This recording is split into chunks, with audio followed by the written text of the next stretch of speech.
When I arrived at my grandson's prestigious scholarship dinner, the event manager looked me up and down and said, "Sorry, we cannot let you in." After I had secretly donated $500,000 to make that very dinner possible, I could not believe my ears. I made one single phone call, and what happened next left the entire room in absolute shock. The tables turned instantly. My name is Alphonse. I am 69 years old, a retired carpenter to the outside world, and a man who just learned that a lifetime of quiet sacrifice means absolutely nothing to the people you love most. Before I continue this story, let me know where you are watching from in the comments below. Hit like and subscribe if you have ever had to stand up to family who underestimated your worth. I stood in the grand foyer of the elite Heritage Hotel, surrounded by towering marble columns and glittering crystal chandeliers. I was wearing my best suit, an old but perfectly pressed navy two-piece I had owned for over 15 years. I held a small, carefully wrapped gift box for my grandson Jordan. But as I approached the heavy mahogany doors of the grand ballroom, a burly security guard stepped directly into my path. He held up a thick hand, his eyes scanning my worn leather shoes, my slightly frayed lapels, and my calloused hands. "You cannot go in there, old man," he muttered, his tone thick with assumption and disrespect. I kept my posture straight, refusing to let his dismissive tone shrink me. "I am here for the scholarship gala," I said, my voice steady and deep. "I am family." The guard scoffed, not moving an inch. He signaled to a woman in a sharp black suit holding a glowing tablet. She walked over, her high heels clicking sharply against the polished marble floor. She looked at me from head to toe, her expression tightening into a mask of polite disdain. She looked at me the way people in these places often look at older black men who do not wear designer labels, like I was a lost janitor or a confused delivery driver who had wandered through the wrong doors. "Can I help you, sir?" she asked, her voice dripping with a fake sweetness that set my teeth on edge. I gave her a warm, polite smile, suppressing the knot forming in my stomach. "Good evening. My name is Alphonse. I am Jordan's grandfather. I am here for the dinner." She sighed, holding up her tablet as if it were a shield. "Let me check," she murmured, tapping the screen with a manicured fingernail. She scrolled for a few seconds, her brow furrowing. Then she stopped and looked back up at me, her eyes icy. "I am sorry, sir, but your name is not on the list." I frowned, stepping a little closer to the velvet rope. "That cannot be right. Please check again. Alphonse. Jordan is my daughter Kendra's son." The manager let out a short, impatient breath. "I do not need to check again, sir. This is a highly exclusive private event. I have the VIP guest list right here, submitted and personally approved by the host, Mr. Wyatt." She paused, letting the name of my arrogant son-in-law hang heavily in the air. "Your name is nowhere on the family list. In fact, Mr. Wyatt specifically gave us a strict list of cleared family members. You are not one of them." The words hit me like a physical blow to the chest. Wyatt, my wealthy, privileged white son-in-law, had deliberately erased me, and Kendra, my own flesh and blood, my only daughter, had let him do it. I looked past the manager, trying to process the absolute cruelty of it. I had spent decades wiping sawdust from my brow to pay for her education, and now I was not even deemed worthy enough to eat in the same room as her new high society friends. "Sir," the manager snapped, snapping me back to reality. "I need you to leave the foyer immediately, or I will have security escort you off the premises." We do not want to cause a scene for Mr. Wyatt. I did not cause a scene. I simply stepped back from the velvet rope, my heart turning into a block of ice. Through the tall glass panels of the ballroom doors, I could see inside. The room was bathed in golden light. At the head table, I saw my grandson Jordan. He was 20 years old, wearing a custom tuxedo, laughing and clinking his champagne glass. He looked so much like his father in that moment, carrying that same haughty, entitled smirk. Seeing him smile like that brought a bitter taste to my mouth. He had no idea. None of them had any idea. Just 2 months ago, I had quietly established a massive educational trust fund through a shell company. I had anonymously donated $500,000 to this exact university, specifically orchestrating it so that Jordan would be the first prime recipient of the flagship scholarship. I did not want the praise. I did not want my name on a shiny brass plaque. I just wanted my grandson to have a brilliant future, free from the financial struggles I had endured my entire life. I wanted to be his silent guardian. As I stood there in the shadows of the hallway, the gentle hum of classical music faded and the room fell silent. A spotlight hit the main stage. My son-in-law Wyatt stepped up to the podium. He looked incredibly smug, adjusting his expensive silk tie as he looked out over the sea of wealthy, elite faces. Wyatt had always looked down on me. He made subtle, condescending jokes about my calloused hands, my modest home, and my working-class roots. He thought I was just an ignorant old black carpenter who barely scraped by on a meager pension. Wyatt tapped the microphone, leaning into it with absolute supreme confidence. "Ladies and gentlemen," he began, his voice booming through the speakers and echoing out into the foyer. "Tonight is a very special night. We are here to celebrate brilliance, but we are also here to celebrate philanthropy. I am incredibly proud to announce that, through my extensive corporate networking and my tireless negotiations with private investors, I have personally secured a monumental $500,000 endowment for this institution." The crowd erupted into thunderous applause. Through the glass, I saw Kendra sitting in the front row wearing a diamond necklace that cost more than my first car, clapping enthusiastically for her husband. Wyatt soaked up the applause like a sponge, spreading his arms wide. He was taking full credit. He was stealing the glory of a donation that came from my own hidden fortune, using my hard-earned wealth to elevate his own status among his snobbish peers, all while leaving the actual donor standing out in the cold hallway, humiliated and banned from entering. The absolute audacity of this man was breathtaking. He had barred me from the room because he thought my presence, my worn suit, and my skin color would embarrass him in front of his board members, yet he was standing on a stage built entirely by my money.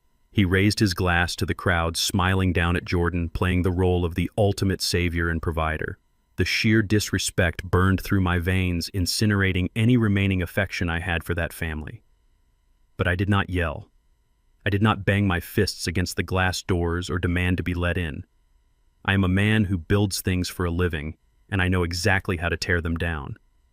I turned my back on the glittering ballroom, the fake smiles, and the stolen applause, and I walked away. The heavy marble hallway echoed with my quiet, steady footsteps. I reached into my coat pocket and pulled out my cell phone. I dialed a private number. I rarely used a direct line to my senior wealth manager at the bank. He answered on the second ring. "Listen to me very carefully," I said, my voice dangerously calm. "I need you to check the authorization cash flow for the University Trust Fund immediately. I think we have a rat." The night air felt freezing against my skin as I stood on the sidewalk outside the hotel, waiting for the bank manager to pull up the files. When his voice finally returned to the line, it was tight with professional panic. "Sir, I am looking at the endowment transfer documents right now. The original proxy forms you signed last month have been legally amended." My grip on the phone tightened until my knuckles ached. "Amended by whom?" I asked. The manager took a sharp breath. "By your son-in-law, Wyatt. He submitted a revised power of attorney 3 weeks ago bearing your notarized signature. He officially redirected the donor designation from your shell corporation directly into his own personal philanthropic portfolio. He completely hijacked the credit for the $500,000. A heavy silence hung between us.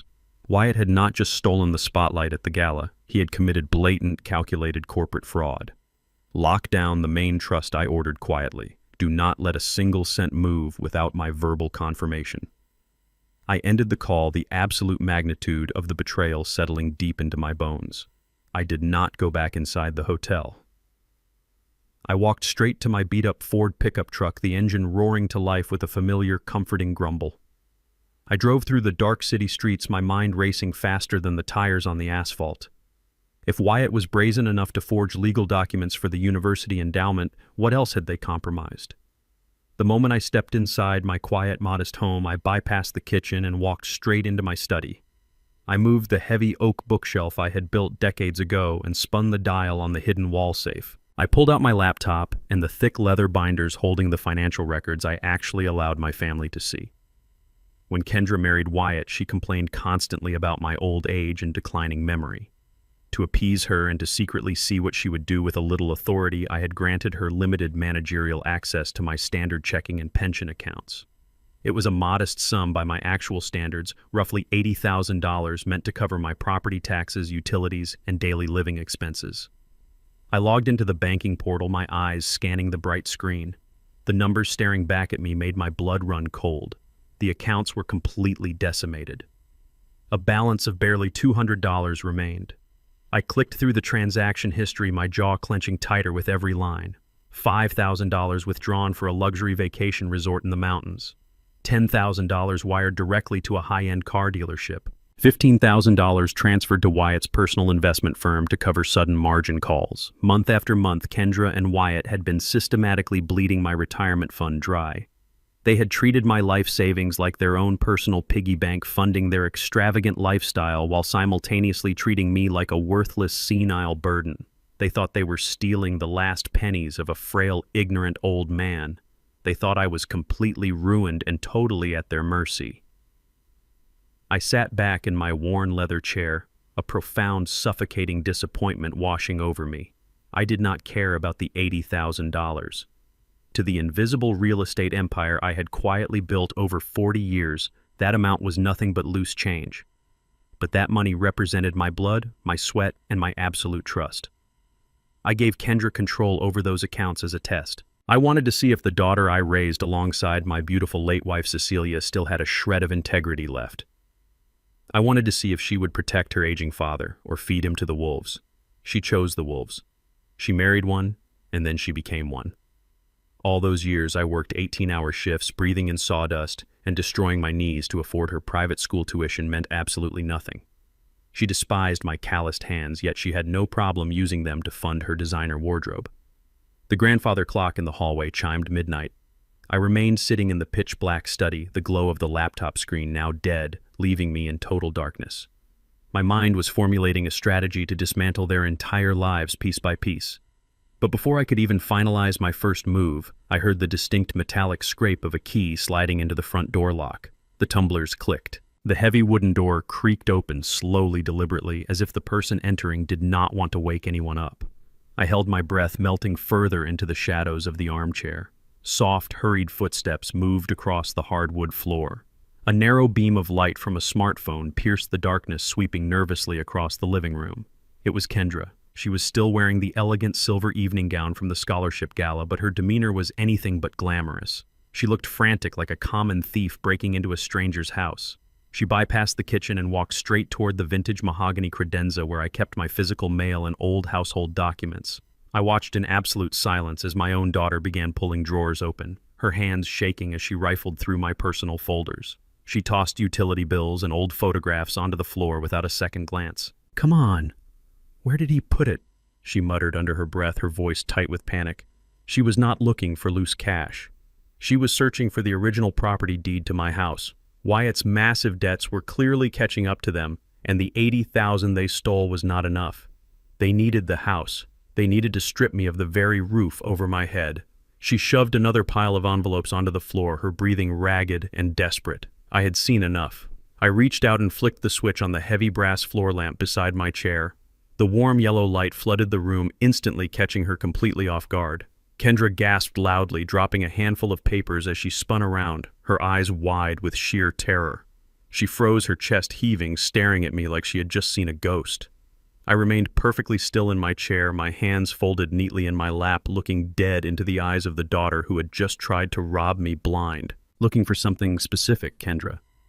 I asked, my voice dangerously soft. Kendra stumbled backward, her silver heels catching on the edge of the Persian rug. The utility bills and bank statements she had clutched in her hands fluttered to the floor like dead leaves. For a split second, I saw genuine panic in her eyes, the stark realization of a thief caught red-handed in the middle of the night. But my daughter had spent decades perfecting the art of deflection. The terror vanished in an instant, quickly replaced by a mask of self-righteous indignation. She straightened her posture, smoothing down the front of her expensive designer gown, and glared at me as if I were the one trespassing. "What are you doing sitting in the dark like a creep?" she snapped, her voice shrill and defensive. "You nearly gave me a heart attack." I did not raise my voice. I did not blink. I simply pointed at the ravaged credenza. "I live here, Kendra. You are the one tearing through my personal files at midnight." She crossed her arms, her diamond bracelets catching the warm yellow lamplight. "I was looking for your medical records," she lied smoothly without missing a single beat. "We are worried about you. Your little stunt at the hotel tonight proved you are completely losing your grip on reality." "My stunt," I echoed, keeping my tone perfectly flat and devoid of emotion. "You mean showing up to my own grandson's scholarship dinner? The dinner you conveniently forgot to invite me to?" Kendra scoffed, pacing the floor with agitated, aggressive steps. "Oh, please do not play the victim. Do you have any idea how humiliating it was to see you standing in the foyer of the Heritage Hotel looking like that? You showed up to a highly exclusive black tie corporate gala wearing a suit that smells like mothballs and cheap wood stain. You embarrassed Wyatt in front of the most powerful financial executives in the state. I remained seated, letting her venom spill out into the open. The quietness of the room made her voice sound even harsher, echoing off the walls. Wyatt is trying to secure a massive promotion, she continued, her tone dripping with absolute contempt. He has worked tirelessly to build a flawless reputation among these people. And then you wander into the lobby, a stubborn old carpenter who cannot even understand that he does not belong in that world. You looked completely pathetic standing there. The security guards literally thought you were a vagrant off the street. I looked at the daughter I had raised, really looked at her. Her face was flushed with anger, her eyes hard and completely devoid of any familial warmth. "You think my presence brings you shame?" I asked calmly. She let out a sharp, mocking laugh. "Yes, it does. Look at yourself. You refuse to act your age. You refuse to accept that society has moved past you. Wyatt's colleagues are wealthy, educated, refined individuals. They do not want to rub shoulders with a stubborn old man who still has dirt under his fingernails. You showing up there tonight jeopardized everything we have built. You are dragging us down." Her words were sharp, calculated to inflict maximum psychological damage. She wanted to make me feel small, insignificant, and utterly dependent on their supposed grace. She wanted to strip me of my dignity so I would not question why they had locked me out of the event or why they were currently draining my bank accounts behind my back. She wanted me to believe that I was just a fragile, irrelevant relic of the past who needed to be managed, controlled, and hidden away from public view. Her insults cut deeper than any physical blade ever could. They sliced straight through the thick armor of my composure, striking the most tender parts of my heart. As she stood there in her $5,000 gown, all I could see were my own hands, the same hands she now found so repulsive and embarrassing. I remembered the freezing winter nights I spent in my unheated workshop sanding down heavy oak beams until my knuckles bled and my fingers went completely numb. I breathed in toxic sawdust for years, sacrificing my lungs, my back, and my joints, working 18-hour shifts just to afford the exorbitant tuition for her elite private academy. I endured the condescending stares of her wealthy classmates' parents so she could walk those polished halls and feel like she belonged among the privileged. I broke my own body to build the strong foundation she now stood upon, and this was my reward: absolute unforgiving disdain. She did not see a father who had given everything for her survival and success. She only saw an embarrassing liability standing in the way of her endless social climbing. Before I could utter a single word in response, the front door swung open again. Wyatt stepped into the living room, his custom tuxedo jacket slung casually over one shoulder. He looked flushed, smelling faintly of expensive scotch and imported cigars, riding the massive ego high of the applause he had stolen just hours earlier. But the moment he saw me sitting quietly in the study, his arrogant smile vanished instantly, replaced by a cold, calculating glare. He walked past Kendra, not even asking why she was awake or why my personal files were scattered across the hardwood floor. He already knew. He reached into his premium leather briefcase and pulled out a thick stack of legal documents. He tossed them onto the coffee table with a loud, heavy thud. "It is good that you are awake, old man," Wyatt said, his voice dripping with false patronizing authority. "We need to have a serious conversation about your future right now." I glanced at the papers resting in front of me. The bold, black letters at the top of the pages were impossible to miss. Medical power of attorney, voluntary surrender of assets, long-term care facility agreement. I looked from the documents back to Wyatt. "What is this?" I asked, though I already knew exactly what it was. "It is for your own safety," Wyatt replied smoothly, adjusting his silver cufflinks. "Your little wandering episode at the hotel tonight proves you are no longer capable of taking care of yourself. You are confused. You are making poor financial choices. We have found a highly respectable assisted living facility just outside the city limits. They specialize in severe cognitive decline. Kendra and I will assume full legal and financial guardianship over your estate to ensure you are properly funded and cared for." It was a flawless, merciless trap. They were using my unexpected appearance at the gala as fabricated evidence of dementia. They wanted to lock me away in a sterile facility and seize total control of my home and whatever money they thought I had left. I stared at the legal trap sitting on my coffee table, the ultimate manifestation of their unbridled greed. Wyatt leaned forward, resting his hands flat on the table, invading my personal space to physically intimidate me. His breath smelled of aged liquor and cheap entitlement. "Do not make this difficult," he sneered, dropping the fake facade of the caring son-in-law completely. "The documents are legally ironclad. We already have a physician ready to testify about your rapidly deteriorating mental state. You have absolutely no leverage here, so do not even try to fight us." He tapped a heavy gold-plated pen against the paper, his eyes locking onto mine with ruthless, predatory intent. "Sign it," he demanded, his voice dropping to a menacing whisper. "Sign it right now before you get so senile you cannot even dress yourself." The heavy gold-plated pen hit the coffee table with a sharp clatter that echoed through the silent study like a gunshot. The air in the room grew instantly thick, suffocating and heavy with the promise of violence.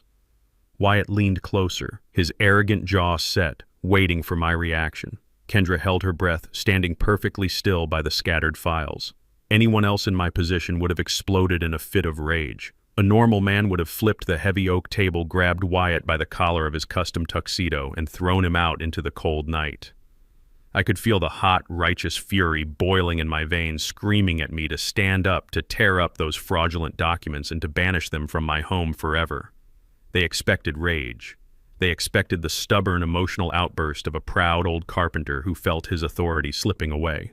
Wyatt's eyes gleamed with a predatory challenge, practically daring me to lose my temper so he could use it as further proof of my supposed mental instability.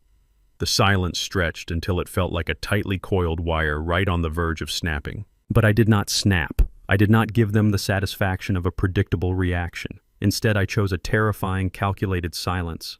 I let out a long, ragged exhale and sank deeper into the worn leather of my armchair. I looked down at my calloused hands, letting my shoulders slump forward, deflating my entire posture. With careful, deliberate precision, I allowed a slight tremor to take hold of my fingers. I looked up at them, widening my eyes just enough to project vulnerability, confusion, and fear. I stared at the bold black letters on the legal documents, shaking my head slowly, as if the words were too difficult for my tired brain to comprehend. "This is a lot of paperwork," I whispered, letting my deep voice crack ever so slightly. "My home. My accounts. You want me to sign everything away tonight?" Wyatt stood up straight, adjusting his expensive jacket with a triumphant, sickening smirk. The tension in his shoulders vanished, replaced by the smug satisfaction of a predator who had successfully cornered his prey. Kendra let out a long sigh of relief, stepping forward to place a manicured hand on Wyatt's arm. "We are not doing this to hurt you, Dad," she said, adopting that fake, overly sweet tone she reserved for socialites and bank tellers. "We are doing this because you can no longer manage your own life. You are confused, and it is only going to get worse." "I need time," I murmured, keeping my gaze fixed firmly on the floor. "I cannot read these papers right now. My eyes are tired. Let me sleep on it. Give me a day or two to process this." Wyatt let out a short, dismissive laugh, snatching the gold pen off the table and slipping it back into his pocket. "Fine," he said, his tone dripping with absolute condescension. "You have 48 hours. Take the weekend to pack a bag. We have already paid the deposit at the facility, and they are expecting you on Monday morning. Do not try to call a lawyer or reach out to anyone. You no longer have the funds to fight us, and quite frankly, no one will believe a senile old man over us anyway." Kendra did not even say goodbye. She just stepped over the utility bills she had thrown on the floor, linked her arm through Wyatt's, and walked toward the front door. The heavy oak door clicked shut behind them, leaving me alone in the silent study. The exact moment they were gone, the trembling in my hands stopped completely. My posture straightened. The facade of the frail, broken old man vanished into thin air. I looked down at the humiliating documents they had left behind, a cold, calculating calm washing over me. Growing up on the hard streets, I learned early on that raising your fists only gets you locked up or killed. Violence and explosive anger are the weapons of the powerless tools used by men who lack the resources to truly destroy their enemies. True power is entirely invisible until the exact moment it strikes. Over the past 40 years, I had quietly built an empire in the shadows, mastering the art of patience, financial strategy, and ruthless legal execution. I had navigated boardrooms filled with men far more dangerous and intelligent than Wyatt, dismantling their companies without ever raising my voice. Kendra and her husband thought they had outsmarted a naive blue-collar worker. They failed to realize that the carpenter they despised had designed the very floor they were standing on. I did not need to scream. I did not need to fight them with my hands. I was going to use the flawless, merciless machinery of corporate law to obliterate their entire existence. The next morning, long before the sun had fully risen, I walked into the soaring glass and steel high-rise that housed the most elite law firm in the state. I bypassed the main reception desk and took the private executive elevator straight to the penthouse floor. Richard, my personal attorney and chief legal strategist for the past 2 decades, was already waiting for me in his massive corner office overlooking the city skyline. He was a shark in a tailored suit, a man whose mere presence in a courtroom commanded absolute silence and deep respect. "Good morning, Alphonse," Richard said, gesturing to the leather chair across from his mahogany desk. "I got your message last night. What are we dealing with?" I sat down and slid the fraudulent nursing home contracts across the polished wood. "My son-in-law is making a move," I said flatly. "He forged my signature to hijack the university endowment, and now he and Kendra are trying to declare me legally incompetent to seize my personal assets." Richard glanced at the paperwork, a dangerous smile touching the corners of his mouth. "How hard do you want me to hit them?" he asked. I looked out the floor-to-ceiling windows, watching the city wake up below us. "Freeze everything I ordered. I want an absolute lockdown on all proxy accounts, shadow trusts, and anonymous holding companies.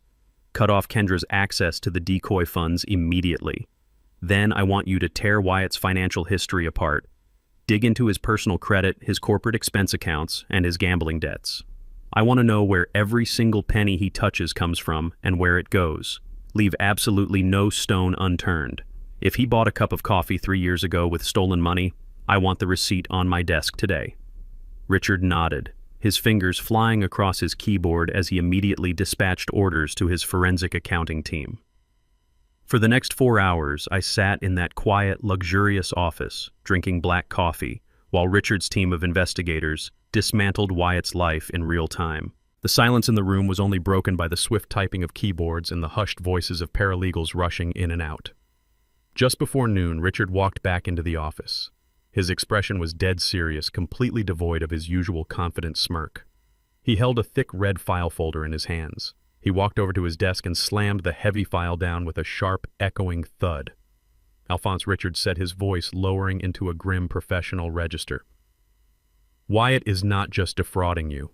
We just pulled his internal corporate ledgers.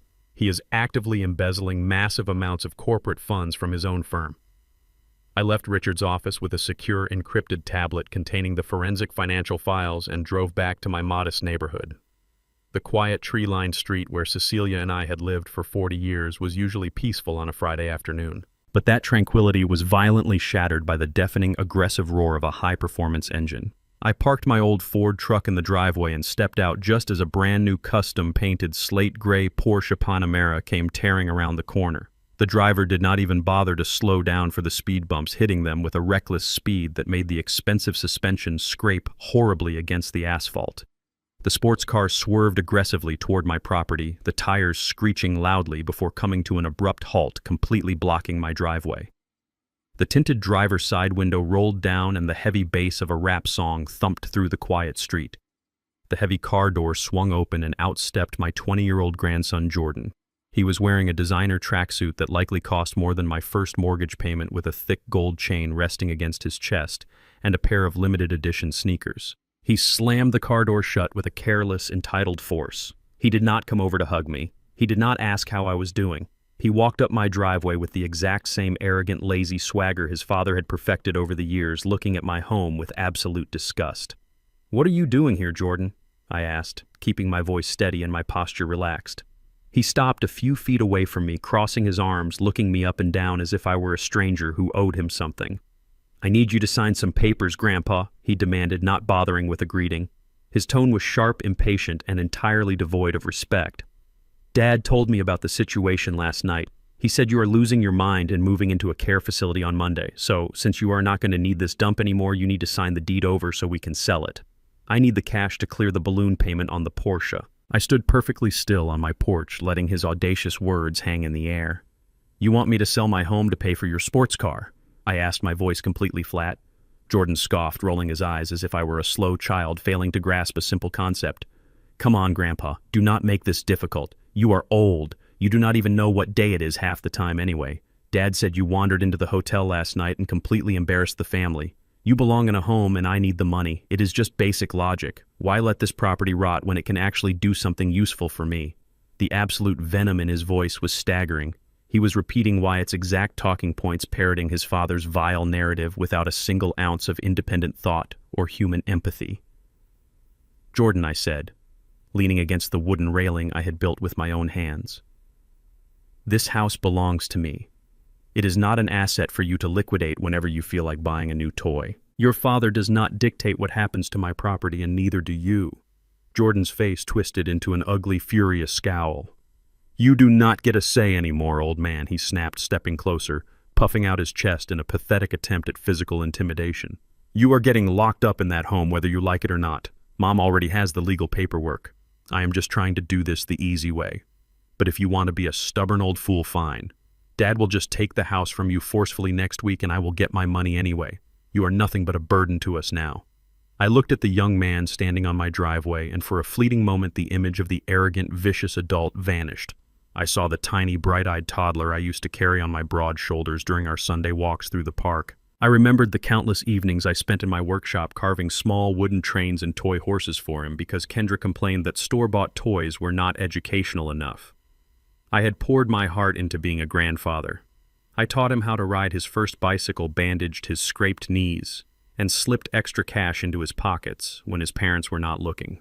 I loved that boy with everything I had, but staring into his cold, entitled eyes now, I realized that the sweet child Cecilia and I had adored was completely gone, murdered by the toxic, relentless greed of his parents. Kendra and Wyatt had raised him in an environment where human beings were only valued by their net worth and their utility.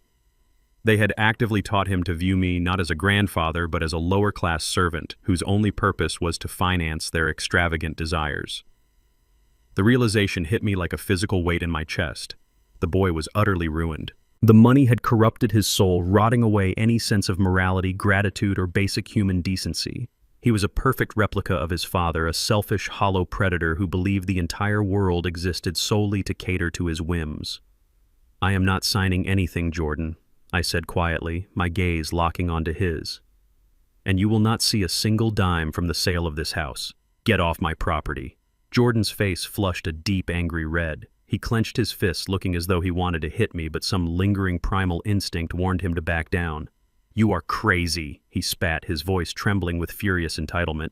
You are a crazy, pathetic old man, and I cannot wait until they lock you up. He turned around aggressively, marching back toward the sleek gray Porsche. Before opening the driver's side door, he hawked up a mouthful of saliva and spat deliberately onto the clean concrete of my driveway. He threw himself into the driver's seat, slammed the door, and revved the engine so hard the neighborhood echoed with the mechanical scream. He threw the car into reverse tires, burning rubber, and sped off down the street, running the stop sign at the corner without looking back. I stood on the porch in absolute silence, watching the exhaust smoke dissipate into the afternoon air. I did not feel sorrow anymore. The last remaining thread of familial attachment had just been permanently severed. I reached into my coat pocket and pulled out the encrypted tablet Richard had given me. I opened the digital dossier his forensic accountants had compiled on my family's recent expenditures. I navigated to the vehicle registry section, searching for the purchase history of the slate gray Porsche Panamera Jordan had just driven away in. I expected to find that Wyatt had leased it using the funds he embezzled from his corporate accounts, but what I saw on the screen made my jaw clench so tightly my teeth ached. The Porsche was not registered to Wyatt. It was not registered to Jordan. The car was registered to me. According to the financial documents, the vehicle had been fully financed 2 weeks ago using a massive ultra-premium line of credit. I clicked on the credit account details. It was a platinum-tier credit card opened entirely in my name, utilizing my pristine credit score. Kendra had bypassed my designated checking accounts and secretly stolen my identity, forging my electronic signature to take out a massive auto loan for her spoiled son. They had saddled me with a $120,000 debt while simultaneously preparing the legal paperwork to declare me mentally incompetent. The sheer audacity of the crime was staggering. They had weaponized my identity to fund their luxury, confident that a senile old man in a nursing home would never notice the fraudulent debt slowly destroying his credit. I closed the tablet, the cold, hard reality of the situation cementing my resolve. I did not call Kendra to demand an explanation. I did not call Wyatt to threaten him. I pulled out my cell phone and dialed the priority fraud prevention hotline for the bank that issued the fraudulent platinum card. A representative answered immediately, asking how they could assist me. I kept my voice perfectly calm, devoid of any panic or hesitation. "My name is Alphonse," I said, reading off my personal information to verify my identity. "I need to report a massive, unauthorized credit line opened in my name, and I want to report a stolen motor vehicle obtained through identity fraud. I need you to notify the police immediately." Less than an hour after my phone call, the inevitable happened. According to the police report I received later, Jordan was cruising down the interstate at 90 miles per hour, blasting music and enjoying the thrill of a luxury car he did not pay for. He never even noticed the state trooper pulling up behind him until the blinding red and blue lights flooded his rearview mirror. Expecting a simple speeding ticket, Jordan pulled over with his usual arrogant smirk, probably preparing to drop his father's name to get out of it. Instead, the trooper drew his weapon and ordered Jordan out of the vehicle over a loudspeaker. The smirk vanished instantly. Jordan was forced out of the driver's seat, slammed against the pristine slate-gray hood of the Porsche, and patted down. When he screamed that the car belonged to his wealthy family, the officers simply read him his rights. The vehicle had been flagged as stolen, tied directly to a massive identity fraud case. Right there on the shoulder of the busy highway with dozens of passing cars watching, my entitled grandson was handcuffed, shoved into the back of a police cruiser, and hauled off to the county precinct like a common criminal. I arrived at the downtown police precinct just as the sun began to set, casting long, dark shadows across the concrete steps. The moment I walked through the double-glass doors, Kendra and Wyatt ambushed me. They had clearly rushed over straight from a business luncheon. Wyatt was red in the face, his tie loosened, sweating profusely. Kendra had tears streaming down her face, her mascara slightly smudged. They grabbed my arms and physically dragged me into a quiet corner of the waiting room away from the officers. Kendra dug her acrylic nails into my forearm, her voice dropping to a desperate, manic whisper. "Dad, you have to fix this right now," she hissed, vibrating with panic and fury. "You are ruining Jordan's entire life over a stupid piece of metal. He is in a holding cell. They are charging him with grand theft auto. You need to go up to that desk and tell them you bought the car for him. Tell them you are just getting old and your memory is failing. Tell them you forgot you authorized the credit card." Wyatt stepped closer, using his height to cast a shadow over me, his breath hot against my face. "You are going to walk up to the desk sergeant and you are going to say, 'You made a terrible mistake,'" Wyatt commanded, treating me like a disobedient dog. "You will tell them you suffer from severe cognitive decline and that you filed a false police report in a state of dementia. If you do not do exactly what I say, I will make sure you are locked in a psychiatric ward by tomorrow morning. Do you understand me, old man?" I gently but firmly pushed Wyatt's hand off my jacket.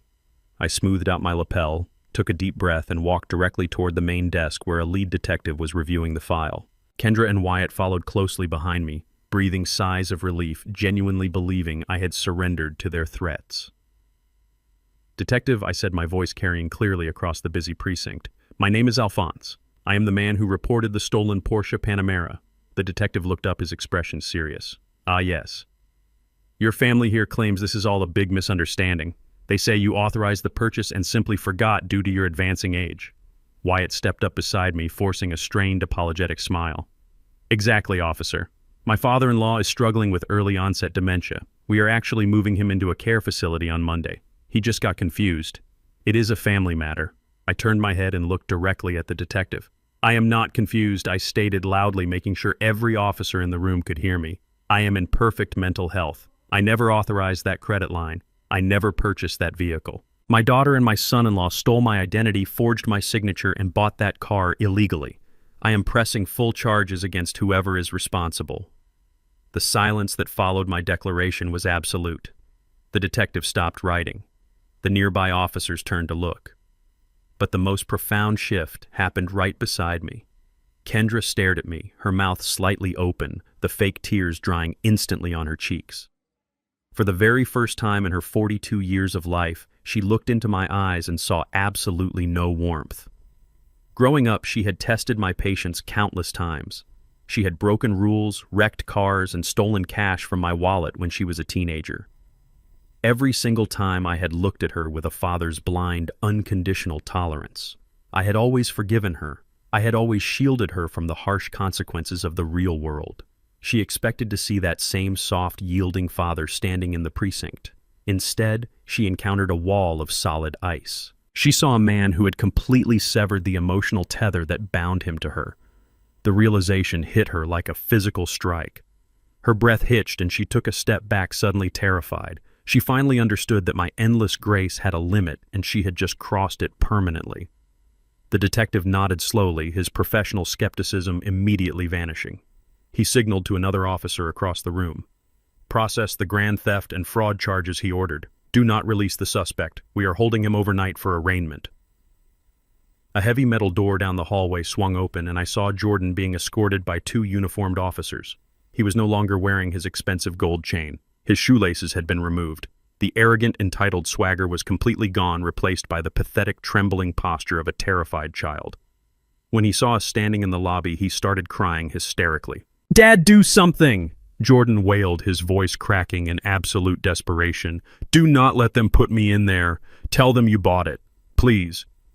The heavy door slammed shut, cutting off his cries. Wyatt stood frozen, his face turning a dangerous shade of purple. The veins in his neck bulged against his collar.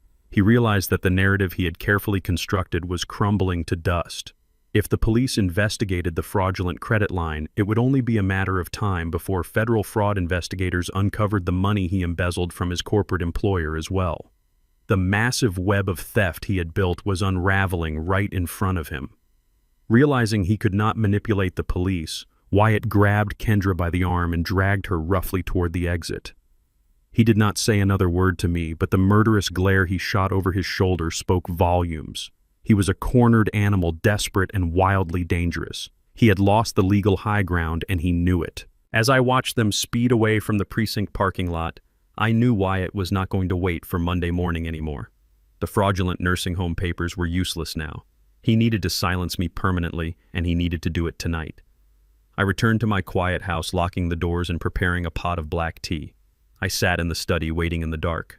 I knew a man like Wyatt would never accept defeat gracefully. He would resort to brute force to protect his luxurious lifestyle and his freedom. Hours passed and the neighborhood fell into a deep, silent slumber. Just past 2 in the morning, the heavy wooden front door did not simply open. It was kicked violently off its hinges. The wood splintered loudly as the door crashed against the interior wall. Heavy, frantic footsteps stormed into my living room. I stood up as Wyatt marched into the study. He was no longer pretending to be a refined executive. He was not alone. Standing right behind him was a tall, unfamiliar man carrying a black medical bag. The stranger reached into his bag, pulling out a thick, pre-filled syringe. Wyatt took a menacing step into the study, the splintered wood of my front door crunching loudly beneath his expensive leather shoes. The stranger beside him, a disgraced private physician Wyatt had undoubtedly paid off, flicked the needle of the thick syringe. A single drop of clear, heavy liquid beaded at the tip, gleaming under the warm glow of my brass floor lamp. "We are doing this the hard way, old man," Wyatt growled, his eyes wide and frantic with sheer, unadulterated desperation. "You are going to sleep, and when you wake up, you will be locked in a secure psychiatric ward, where no one will ever listen to your ridiculous stories about stolen cars or fraudulent credit cards." The doctor moved closer, raising the syringe to eye level. I took a slow step backward until my shoulders brushed against the solid oak bookshelf I had built decades ago. I did not raise my hands to defend myself. I did not shout for help. I just stared at the needle, my expression entirely devoid of fear. "Grab his arms," the doctor instructed Wyatt in a dull, clinical tone that chilled the room. "This specific sedative acts incredibly fast, but he might thrash around before he goes under." Wyatt lunged forward, his hands outstretched like claws, fully intending to pin me against the wall and strip away my freedom forever. Before Wyatt's fingers could even graze the fabric of my jacket, the shattered remains of my front door were pushed completely aside. 3 men stepped into the living room, their sudden presence instantly changing the gravity of the entire house. At the forefront was Richard, dressed in an immaculate charcoal suit, looking as sharp, calculated, and unbothered as he did in his penthouse corporate office. Flanking him were 2 massive men in dark windbreakers, their federal badges clearly visible, catching the dim light of the study. "Step away from my client immediately," Richard commanded, his voice slicing through the tense, violent air like a perfectly sharpened blade. Wyatt froze instantly, whipping his head around to face the intruders.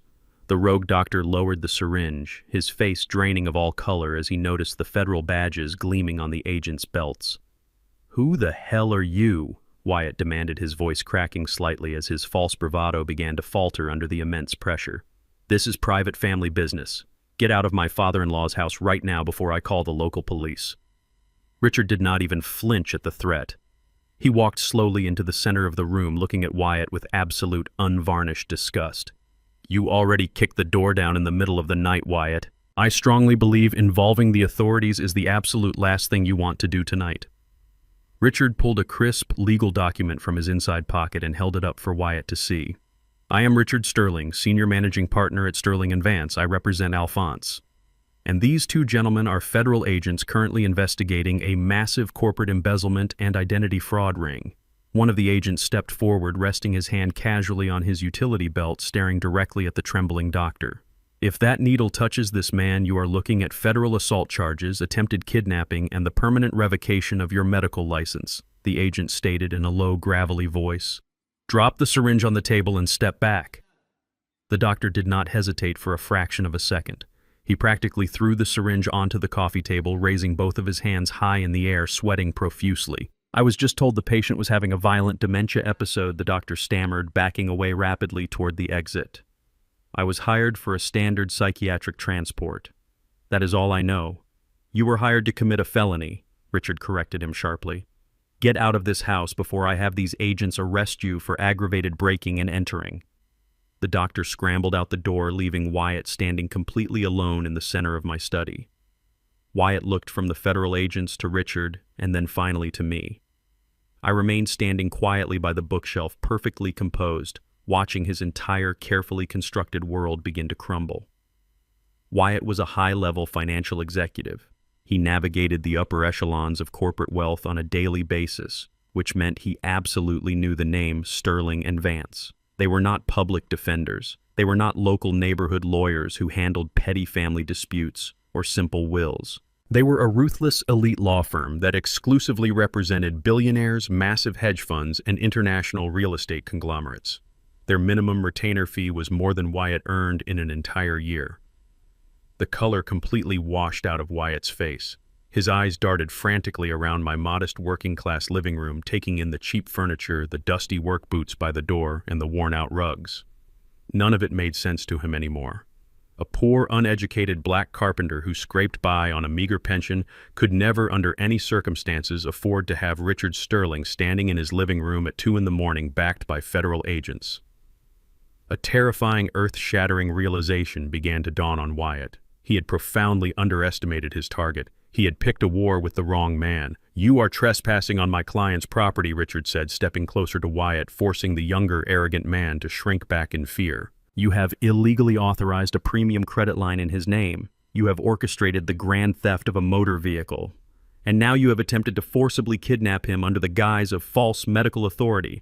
I highly suggest you turn around and walk out of that broken door right now before I instruct these agents to place you in handcuffs right next to your spoiled son."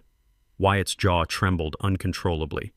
He tried to muster a response to conjure up some remnant of his usual racist arrogance and corporate superiority, but he was completely outmatched and outgunned. The sophisticated, untouchable executive persona he loved to project was entirely gone, shattered into a million pieces. He was nothing but a desperate, cornered thief, facing the absolute destruction of his life and his freedom. He looked at me one last time, searching for any sign of the weak, submissive father-in-law he had bullied and mocked for decades. I just stared back at him with an icy, unyielding glare, letting him know silently that I was the one pulling the strings. "You are making a huge mistake," Wyatt whispered, his voice shaking with a pathetic mixture of pure fear and impotent rage. He slowly backed away, keeping his hands visible, terrified that the federal agents would tackle him to the ground if he made a sudden move. He turned and practically ran out of the house, his footsteps echoing down the concrete driveway as he sprinted toward his luxury sedan. The engine roared to life, and he sped away into the dark night, fleeing the scene of his own ruined ambush. The federal agents secured the perimeter of my home, picking up the discarded syringe with gloved hands to log it as physical evidence.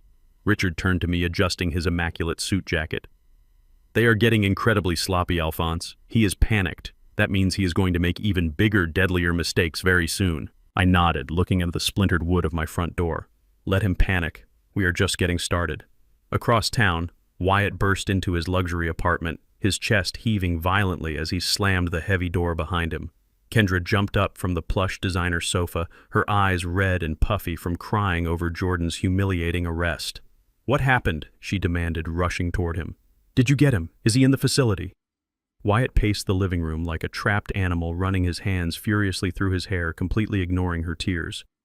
"We miscalculated Kendra," he hissed, his eyes wide with a frantic, greedy obsession. "Your father is not just some broke, ignorant carpenter. He had a top-tier corporate lawyer waiting for me with federal agents. That old man is hiding money. Serious, untouchable money." Wyatt grabbed Kendra by the shoulders, his grip bruising and desperate. "Forget the nursing home. We have to get the deed to his house before this weekend, or we are going to lose absolutely everything." The federal agents finished processing the scene and left my house in the quiet hours of the early morning. I walked down the hall to my master bedroom to check if Wyatt or Kendra had rummaged through any other rooms while I was distracted by the ambush in the study. My eyes immediately fell upon the vintage cedar vanity sitting in the corner of the room. The top drawer was yanked open, hanging precariously off its metal tracks. My heart skipped a heavy beat. Resting inside that drawer was a velvet-lined wooden jewelry box that had belonged to my late wife Cecilia. I hurried over my hands, shaking as I reached for it. The small brass lock had been violently pried open, the metal scratched and permanently bent. I flipped the lid back. The interior was a total mess of tangled pearls and scattered silver rings, but the center cushion was completely empty. Cecilia's diamond pendant necklace was gone. It was not just an expensive piece of jewelry. It was the only thing of real monetary value I had kept openly in the house. A clever diversion from my true wealth, but a piece that was immeasurably valuable to my heart. I did not wait for the sun to rise. I picked up my phone and dialed Kendra's number. She answered on the third ring, her voice tight, exhausted, and incredibly defensive. "What do you want, Dad?" she snapped. "It is 4 a.m, and we have been dealing with the police all night long." I kept my voice dangerously calm, a low rumble that hid the absolute fury brewing in my chest. "Where is your mother's diamond necklace, Kendra?" The line went dead silent for a few agonizing seconds. I could hear Wyatt pacing and cursing loudly in the background of their luxury apartment. I took it. She finally admitted, her tone completely devoid of any guilt, shame, or hesitation. "I needed the money, Dad. Jordan is sitting in a filthy county jail cell right now because of your ridiculous senile police report. The bail was set exceptionally high, and we needed fast cash to secure a top-tier criminal defense attorney for his arraignment this morning." I squeezed the phone, my knuckles turning white. "You broke into my home in the middle of the night and stole your dead mother's necklace to bail out a thief," I asked, the disgust evident in every single syllable. "Stop being so melodramatic," Kendra shot back, her voice dripping with the exact same entitled poison she had exhibited at the gala.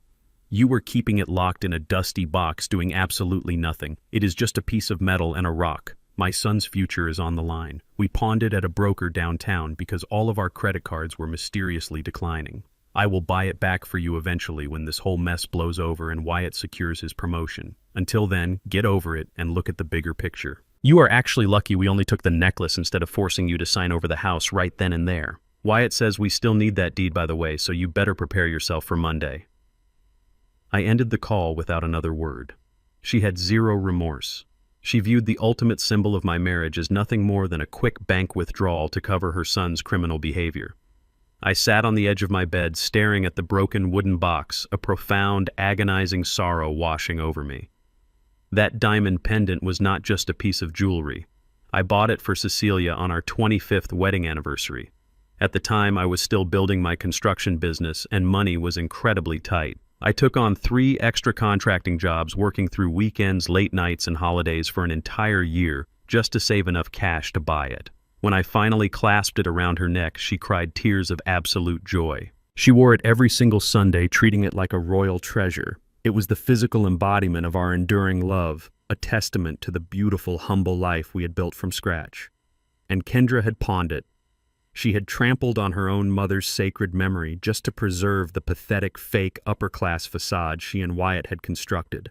The vanity, the sheer, unadulterated selfishness of her actions tore a massive hole in my heart. She had traded a piece of our family's soul for a few $1,000s to save a spoiled brat from the consequences of his own reckless actions. At 9 in the morning, I drove my truck down to the address of the high-end pawnbroker Kendra frequently used when she wanted to discreetly offload designer bags for quick cash. I walked into the shop, the bell above the door chiming sharply against the backdrop of ticking vintage clocks and the smell of old brass. The owner, a slick, fast-talking man in a cheap suit, looked up from his illuminated glass display case. "I am here to retrieve a diamond pendant necklace pawned last night by a woman named Kendra," I said, pulling out a thick stack of $100 bills from my coat pocket. I slapped the cash onto the glass counter with a heavy thud. The owner's eyes lit up immediately at the sight of the money. He quickly retreated to the back room and retrieved the necklace from a secure floor safe. As he counted the bills on the counter, his tongue loosened. "You know, your daughter was in a serious rush last night," he chuckled, shaking his head. "Her husband was sweating bullets. The guy looked like he was about to have a nervous breakdown right here in my lobby." I kept my face entirely neutral, sliding the beautiful necklace safely into my inside pocket. "Is that so?" I asked, casually leaning against the counter. "Oh yeah," the owner continued, eager to gossip about his wealthy clientele. The guy was pacing back and forth near the window, screaming on his cell phone about some massive corporate deadline. He kept telling the person on the other end of the line that he just needed a temporary bridge loan to cover his immediate margin calls. I heard him explicitly say he was preparing to pledge his entire portfolio of personal corporate shares to secure the cash. I paused, my hand resting firmly on the glass counter, my mind instantly analyzing the weight of his words. "Are you absolutely certain that is what he said?" I asked, my voice low and measured. "Oh yeah," the owner replied, leaning in closer with a conspiratorial grin. "He said it loud and clear. He told the guy on the phone that it was a guaranteed win."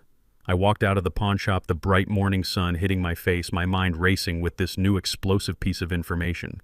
Wyatt was completely out of options. His stolen funds were frozen and his credit was maxed out. I got into my truck and immediately dialed Richard's private number. The lawyer answered instantly. "Richard," I said, staring at the steering wheel, a cold, calculating smile forming on my face. "Wyatt is completely backed into a corner. He is trying to secure a massive high-interest bridge loan to cover his stolen funds." Richard let out a low whistle over the phone. "If he pledges his shares, he is betting his entire career on a single desperate move," Richard replied. "Exactly," I said. "Wyatt is pledging all his personal shares for a massive corporate merger deal executing next Friday. Find out who is brokering that loan, Richard. We are going to buy his debt." I drove straight back to the towering glass and steel building that housed Richard's law firm. The city streets blurred past me, my mind operating with absolute cold precision. When I walked into his penthouse office, he was already standing by the expansive window, a digital tablet firmly in his hand. "You were right, Alphonse," Richard said, turning to face me with a sharp, predatory grin that meant business. "Wyatt is bleeding out financially. He approached a notoriously aggressive private equity firm early this morning. He is practically begging for a massive high-interest bridge loan to cover the corporate funds he embezzled before the official audit takes place next Friday. If he does not replace that stolen money immediately, the upcoming corporate merger will expose his massive theft and he will face federal prison." I sat down in the heavy leather chair, folding my hands neatly over my lap. "Then we are going to be his savior," I stated plainly. Richard walked over to his desk and tapped a few buttons on his screen. "We will intercept the loan. We can route the funds through a blind trust mask behind 3 offshore holding companies and purchase the debt directly from the broker before Wyatt even realizes what happened. By the time the ink dries on that contract, you will own every single share he has to his name." The execution of this financial trap had to be absolutely flawless and completely undetectable.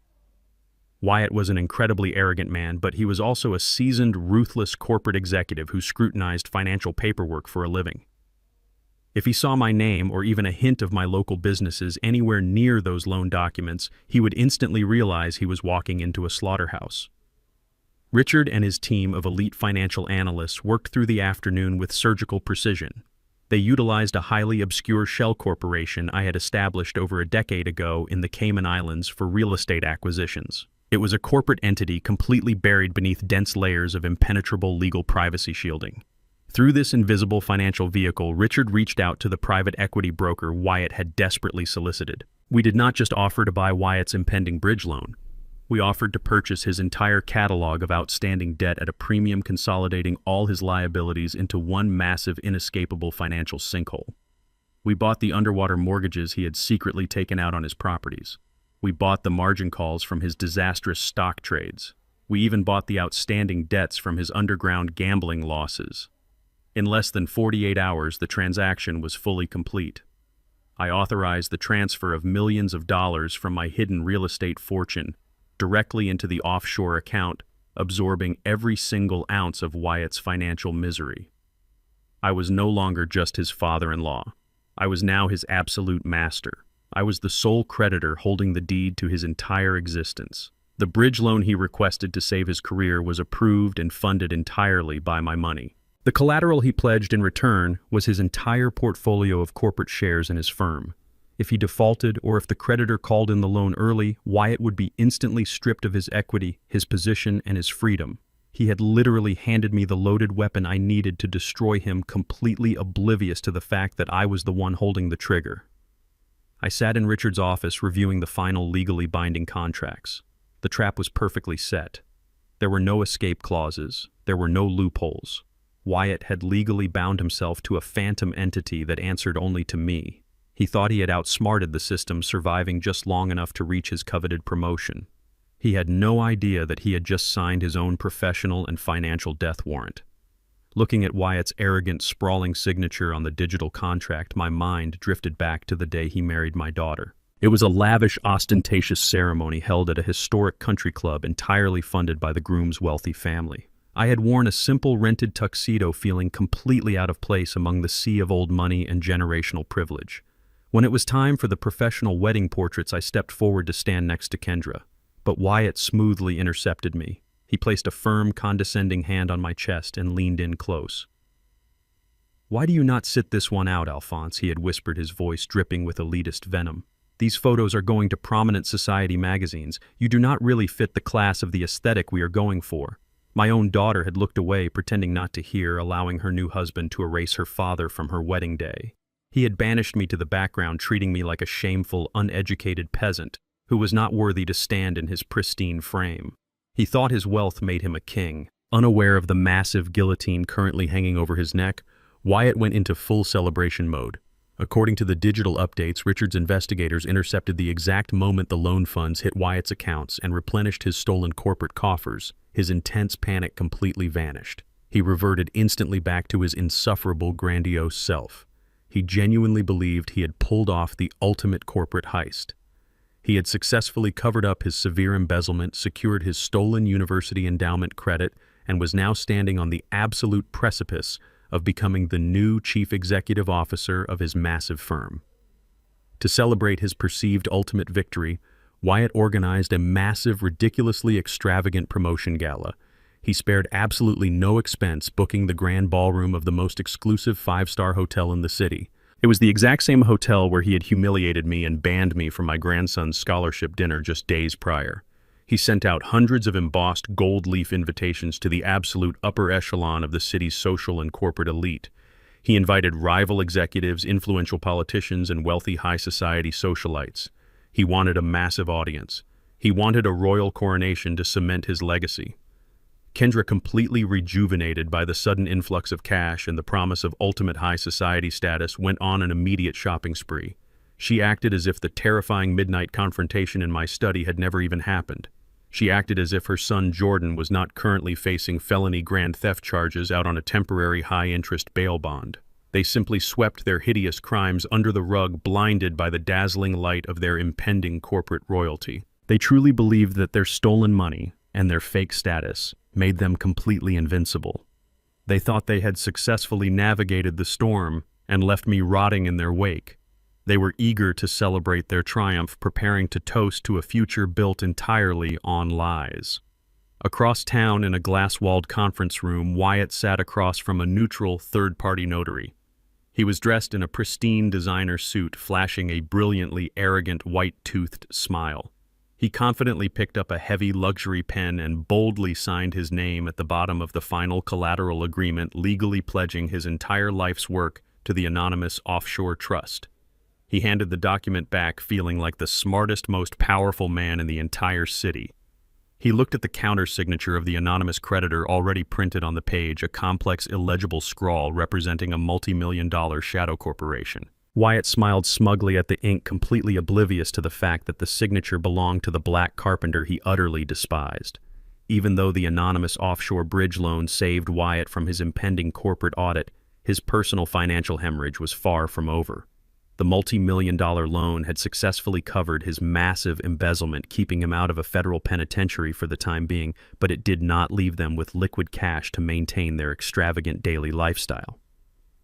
Richard's surveillance team quickly confirmed that Wyatt was panicking once again.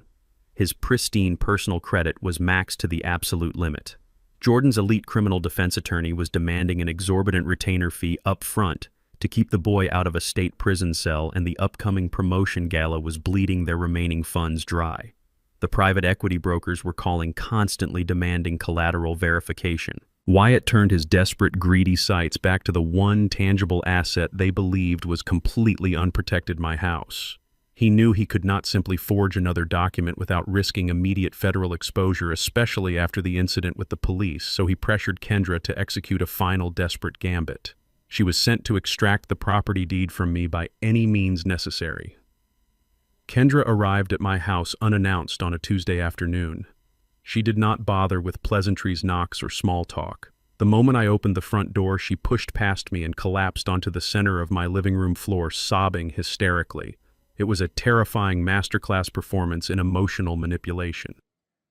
She buried her face in her hands, her shoulders shaking violently as she wept into the rug. She claimed the people Wyatt had borrowed money from for Jordan's bail were dangerous, violent loan sharks who were actively threatening her life. She tore at her hair, screaming that if I did not sign the property transfer papers right then and there, she would swallow a bottle of sleeping pills and end it all in my driveway.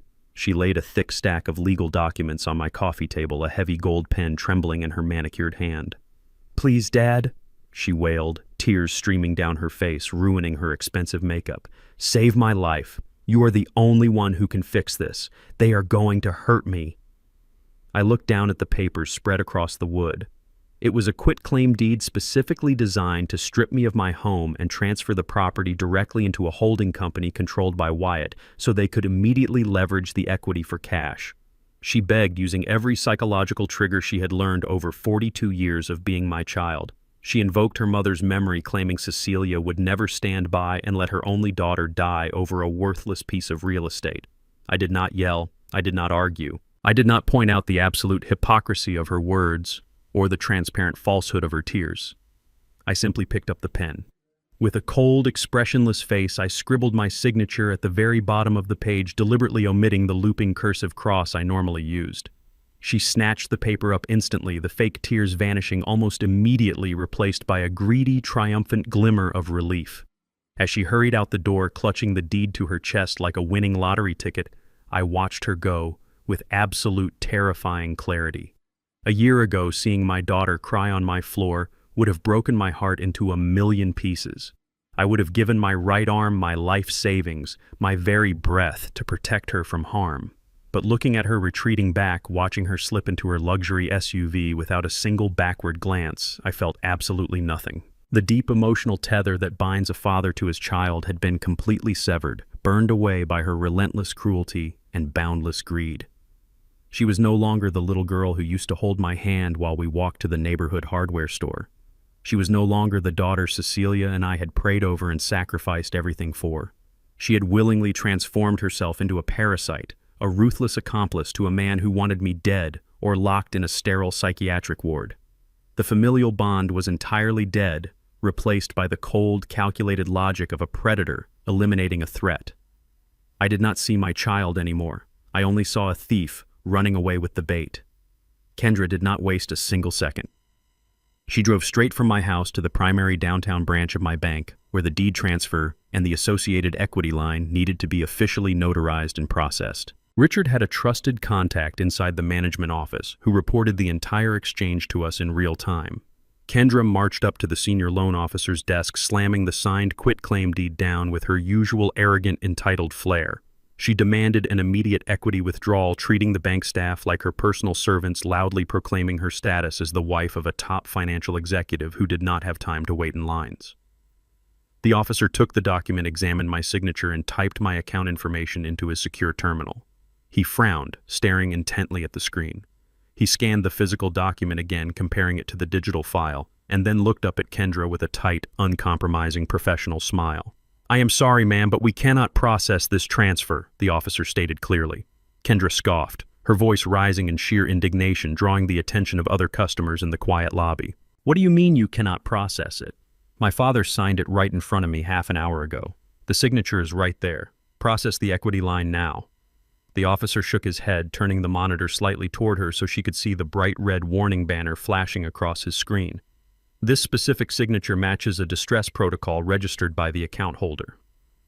Mr. Alphonse officially filed a legal mandate with our corporate security division stating that if this particular variation of his signature is ever presented on a financial or property document, it means he signed it under severe duress, coercion, or physical threat. This document is legally void, and standard federal protocol requires me to confiscate the paperwork and notify fraud authorities immediately. Kendra turned completely pale, the arrogant color draining from her face as the bank's armed security guard began walking purposefully toward the desk. She snatched her designer purse and fled the building in sheer terror, leaving the fraudulent deed sitting uselessly on the counter. Fleeing the bank in absolute humiliation and mounting panic, Kendra desperately tried to salvage her day and calm her fraying nerves. She drove to an ultra-exclusive bridal and evening wear boutique downtown to pick up her custom heavily beaded gown for Wyatt's massive promotion gala. She stood in front of the floor-to-ceiling mirrors, admiring her reflection in the expensive silk, desperately pretending her financial world was not currently collapsing around her. She handed the boutique manager her premium platinum credit card to pay the final $3,000 balance for the dress. The manager swiped the card through the machine. A sharp, loud beep echoed through the quiet, luxurious store. The manager frowned and swiped it again. Another sharp beep followed by a flashing red light on the terminal. "I am sorry, Mrs. Wyatt," the manager said, her voice laced with sudden, unmistakable pity that cut Kendra to the bone. "Your card has been completely declined. In fact, the terminal says all of your accounts have been permanently frozen by the primary creditor." Kendra slammed the heavy mahogany door of their penthouse apartment, her hands trembling with a mixture of absolute humiliation and boiling rage. She found Wyatt pacing the length of their massive living room, his face bright red, screaming furiously into his cell phone. The moment he saw her standing there without the garment bags from the exclusive boutique, he hurled his phone onto the plush sofa with a guttural shout. The screaming match that followed shook the very foundations of their luxury home. Kendra shrieked about her ultimate public embarrassment at the bank, detailing how the armed security guard had practically escorted her out of the lobby. She yelled about her premium platinum credit cards being declined in front of the city's most elite boutique managers. Wyatt roared right back, completely unhinged and dripping with sweat. He blamed her for being utterly incompetent. He screamed that she should have forced my hand, that she should have dragged me to a notary public instead of relying on a worthless piece of paper signed in a living room. They viciously tore into each other, hurling cruel insults and shifting the blame. Their so-called perfect marriage instantly dissolved the exact second the stolen money stopped flowing. Right in the middle of their deafening argument, the front door burst open again. Jordan stumbled into the apartment. He was not supposed to be home from the university campus. He looked completely disheveled, his expensive designer clothes wrinkled, and his face pale with sheer panic. He was clutching a thick, formal envelope bearing the official gold seal of the University Board of Regents. He threw the crumpled letter onto the glass coffee table, his voice cracking as he screamed at his parents. The room fell dead silent as Wyatt picked up the thick parchment. The words printed on the page were a devastating apocalyptic blow to their entire existence. The university was officially notifying Jordan that his $500,000 flagship scholarship had been permanently revoked, effective immediately. The University Ethics and Fraud Division had been alerted to a massive irregularity regarding the endowment. Because Wyatt had illegally altered the proxy documents to claim the anonymous funds under his own name, the original shell company had filed an immediate corporate fraud injunction. The entire $500,000 trust was locked down by federal banking authorities. But the devastation did not stop there. The letter stated that because Wyatt had falsely claimed the funds and because Jordan was the direct beneficiary of a highly publicized fraudulent transaction, the university was taking severe disciplinary action. Jordan was officially expelled, He sobbed uncontrollably, pacing the floor like a caged animal. He screamed that the campus security had escorted him out of his dorm room like a criminal. His elite fraternity brothers, the wealthy legacy students he had spent years trying to impress, had publicly mocked him as he was forced to pack his bags. The ultimate golden ticket they thought they had secured was gone, replaced by a permanent, highly public academic disgrace. Jordan blamed his father, screaming that Wyatt was a pathetic liar who had ruined his entire life. Wyatt tried to deflect, stammering that he would hire a team of elite lawyers to sue the school, but his empty promises meant absolutely nothing now. The pristine, untouchable upper-class facade that Wyatt and Kendra had meticulously built was now actively disintegrating in real time. For years, they had relied entirely on stolen wealth, massive credit debt, and projected superiority to maintain their place among the city's elite. They had looked down on working-class people with absolute disgust. Wyatt had specifically built his entire identity on being the smartest, wealthiest executive in the room, constantly harboring a quiet, racist disdain for my blue-collar background. He truly believed his pedigree made him inherently better than a black carpenter.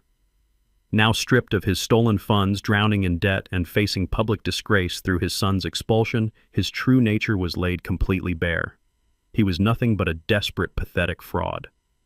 Kendra saw her carefully curated life as a wealthy socialite turning to ash. The country club gossip would spread like a raging wildfire by morning. Their friends would stop calling. Their invitations would disappear. The artificial kingdom they had constructed on the back of my life savings was collapsing under its own hollow weight. Driven completely insane by the sudden catastrophic loss of control, Wyatt's corporate mind stopped functioning altogether. He abandoned his refined executive persona and let his primal thuggish rage take over.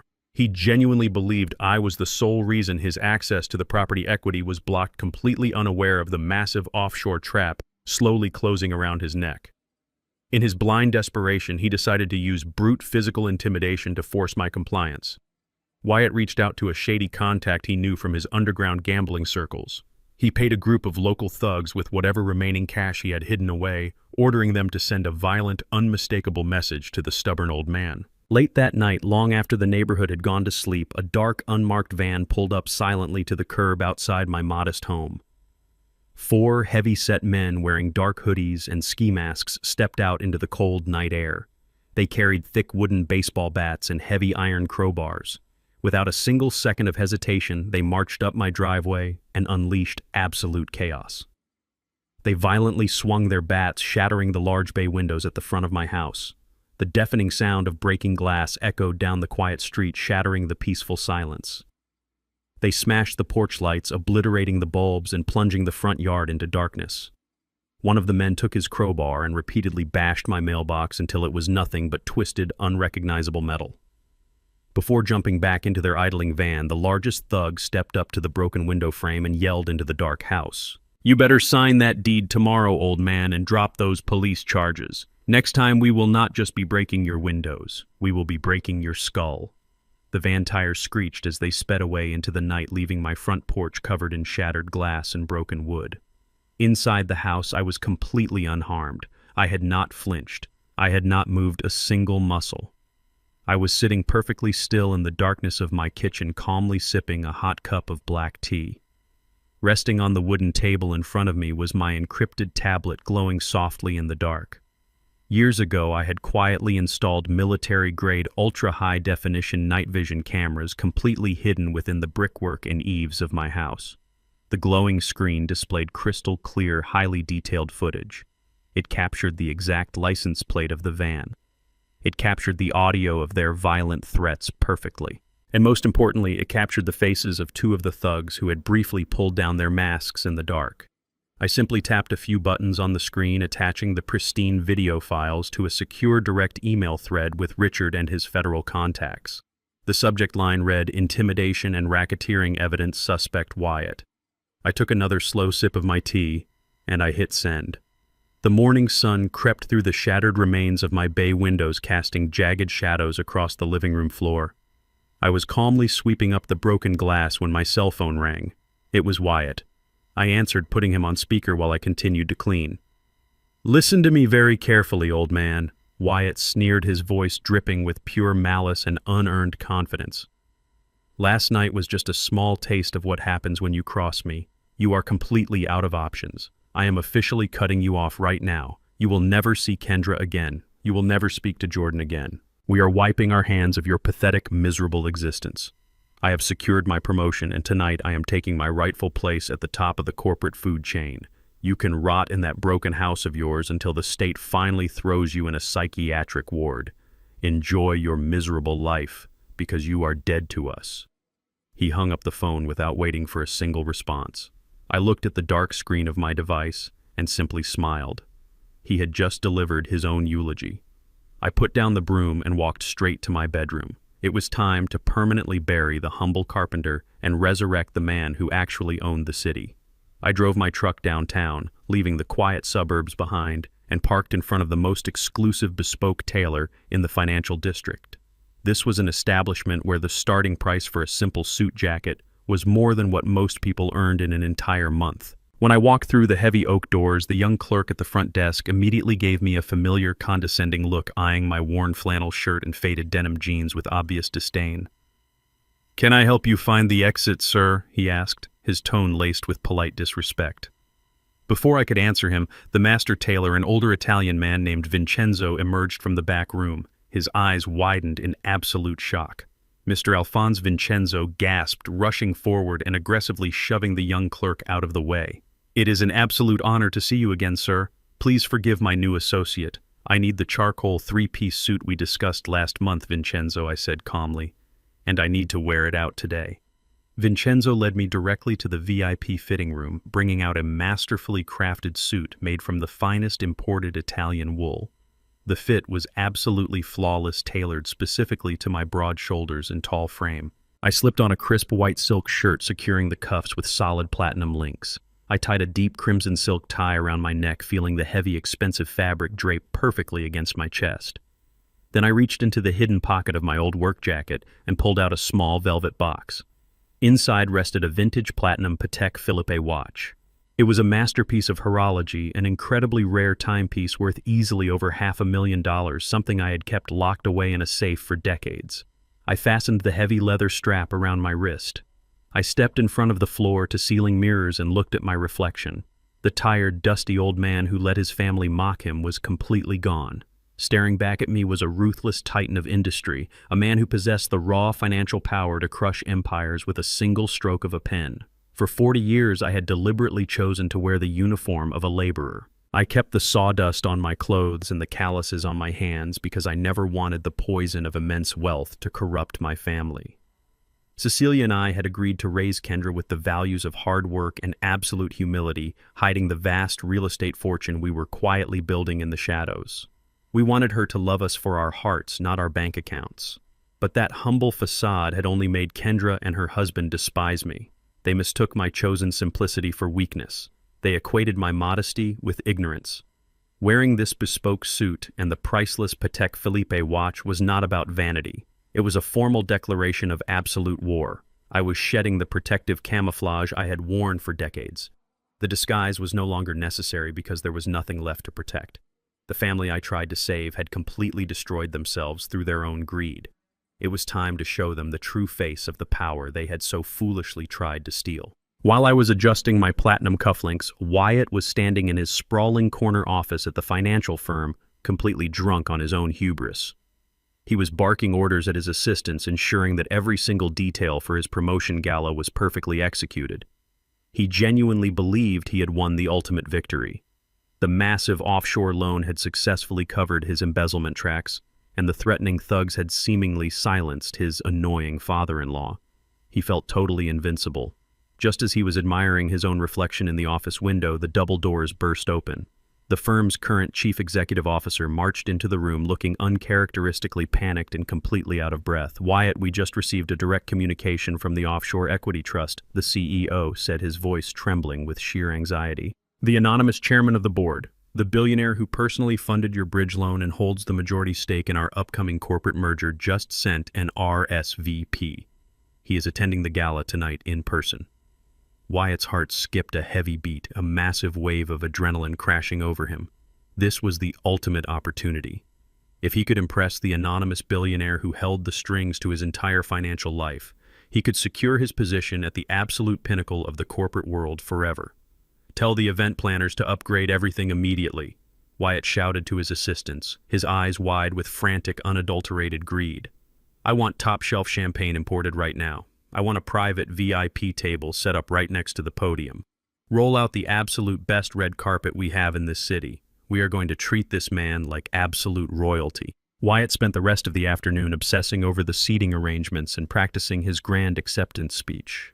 He was eagerly preparing to grovel at the feet of the most powerful man he would ever meet, completely oblivious to the terrifying fact that the billionaire he was desperately trying to impress was the exact same man he had sent armed thugs to attack the night before.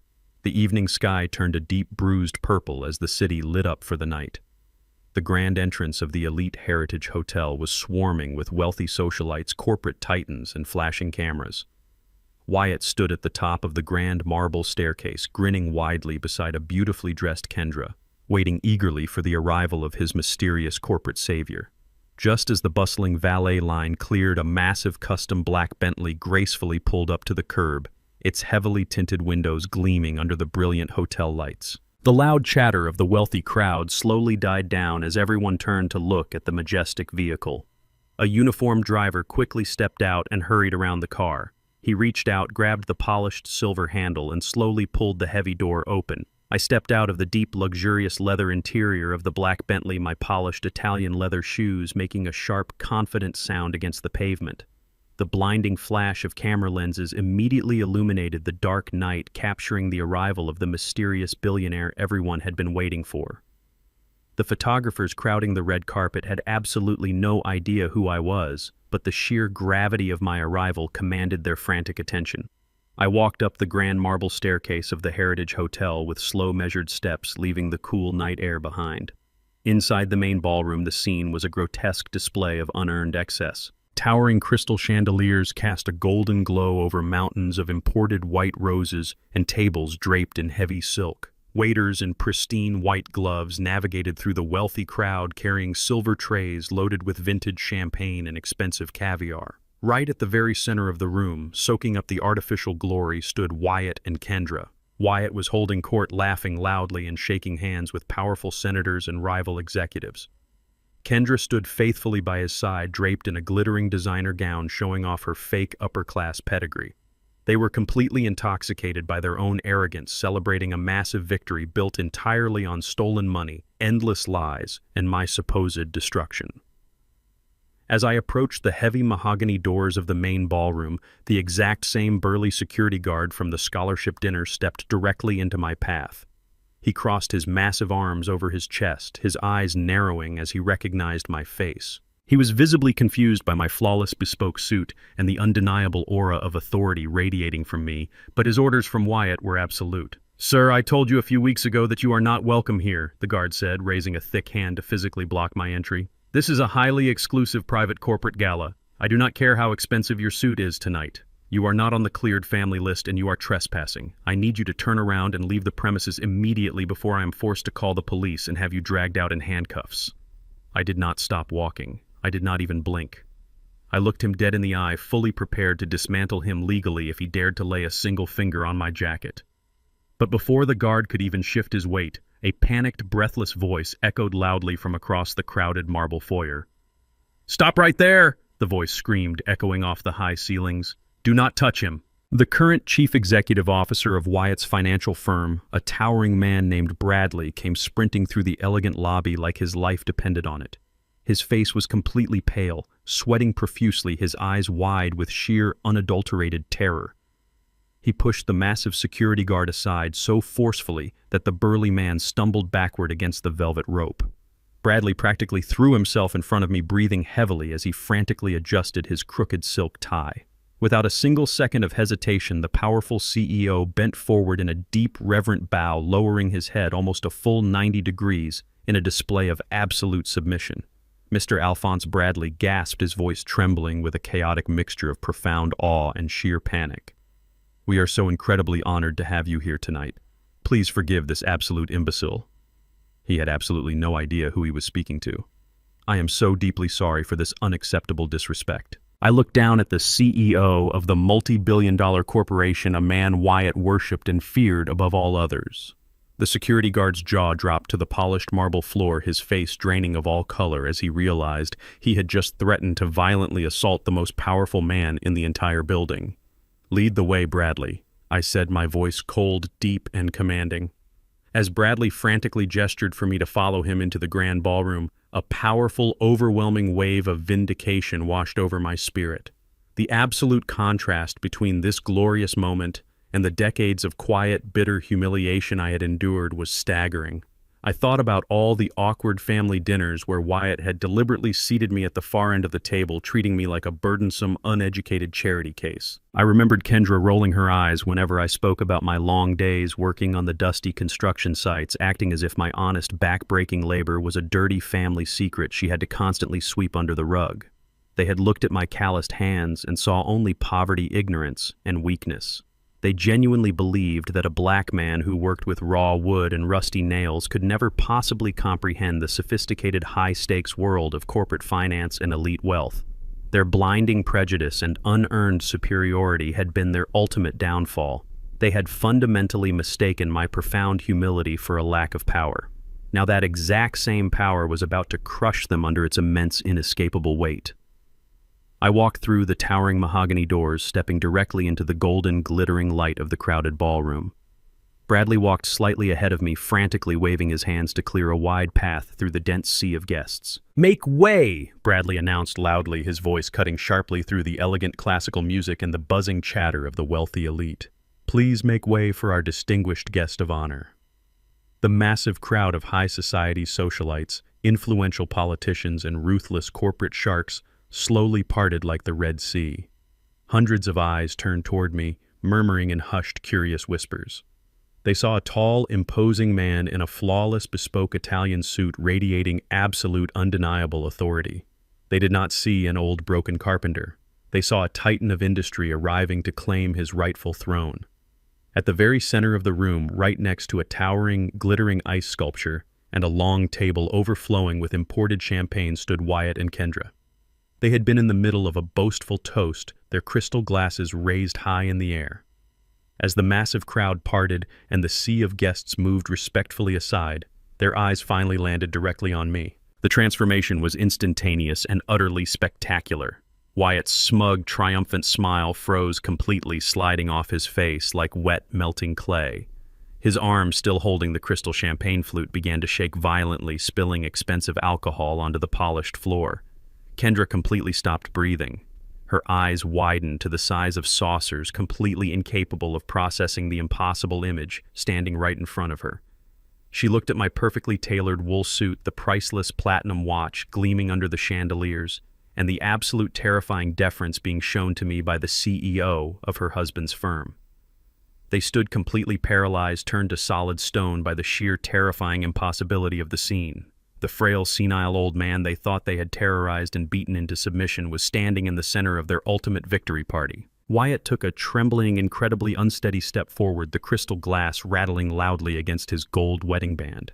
The arrogant color had completely vanished from his face, leaving him looking like a terrified, pathetic ghost trapped under the blinding ballroom lights. "What the hell is going on here?" Wyatt stammered, his voice cracking into a high-pitched, desperate whisper that barely reached my ears. "How did you get in here? What are you doing?" I did not answer him. I did not even grant him the dignity of a single glance. I looked straight past his trembling, cowardly frame, keeping my posture rigid and my expression carved from solid ice. I walked right past Wyatt and Kendra, ignoring them entirely, and marched directly up the carpeted steps onto the main stage. I stepped up to the clear acrylic podium, the bright stage lights casting a warm, powerful glow over my custom charcoal suit. I reached out with steady hands, gripping the polished edges of the stand, and adjusted the microphone. The piercing electronic feedback echoed for a brief second, cutting through the remaining whispers and forcing the massive, opulent ballroom into absolute, breathless silence.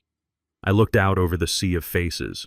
Hundreds of the city's most influential figures, wealthy socialites, ruthless corporate executives, and powerful politicians were all staring up at me, waiting in hushed anticipation. My gaze slowly swept across the crowded room until it locked directly onto the center floor. Wyatt and Kendra were still frozen exactly where I had left them. Wyatt looked like a man standing on the trapdoor of a gallows, his arrogant posture completely collapsed. The crystal flute in his hand was shaking so violently that expensive vintage champagne splashed onto his pristine Italian leather shoes. I stared down at the man who had barred me from this very hotel, the man who had called me a pathetic old carpenter, the coward who had sent armed thugs to my home in the middle of the night to terrorize me. The silence stretched across the grand ballroom thick and heavy until I finally leaned into the microphone. "Good evening, ladies and gentlemen," I began, my voice deep, resonant, and echoing authoritatively across the vast, glittering space. "My name is Alphonse. Most of you in this prestigious room do not know my face. You know me only through the impenetrable layers of corporate legal shielding offshore holding companies and anonymous trust funds. You know me as the invisible entity that has quietly funded your commercial developments, underwritten your massive corporate mergers, and bailed out your failing executive portfolios. I am the founder and sole chairman of the Zenith Equity Consortium, the anonymous offshore fund that currently holds the absolute majority stake in this very financial institution." The collective gasp that swept through the ballroom was instantaneous and deafening. I paused, letting the absolute weight of that terrifying revelation crush the air out of the room. Wyatt's firm had been desperately courting the Zenith Consortium for months, bending over backward to secure the massive influx of capital required for their impending corporate merger. I continued speaking, my eyes never leaving Wyatt's pale, sweating face.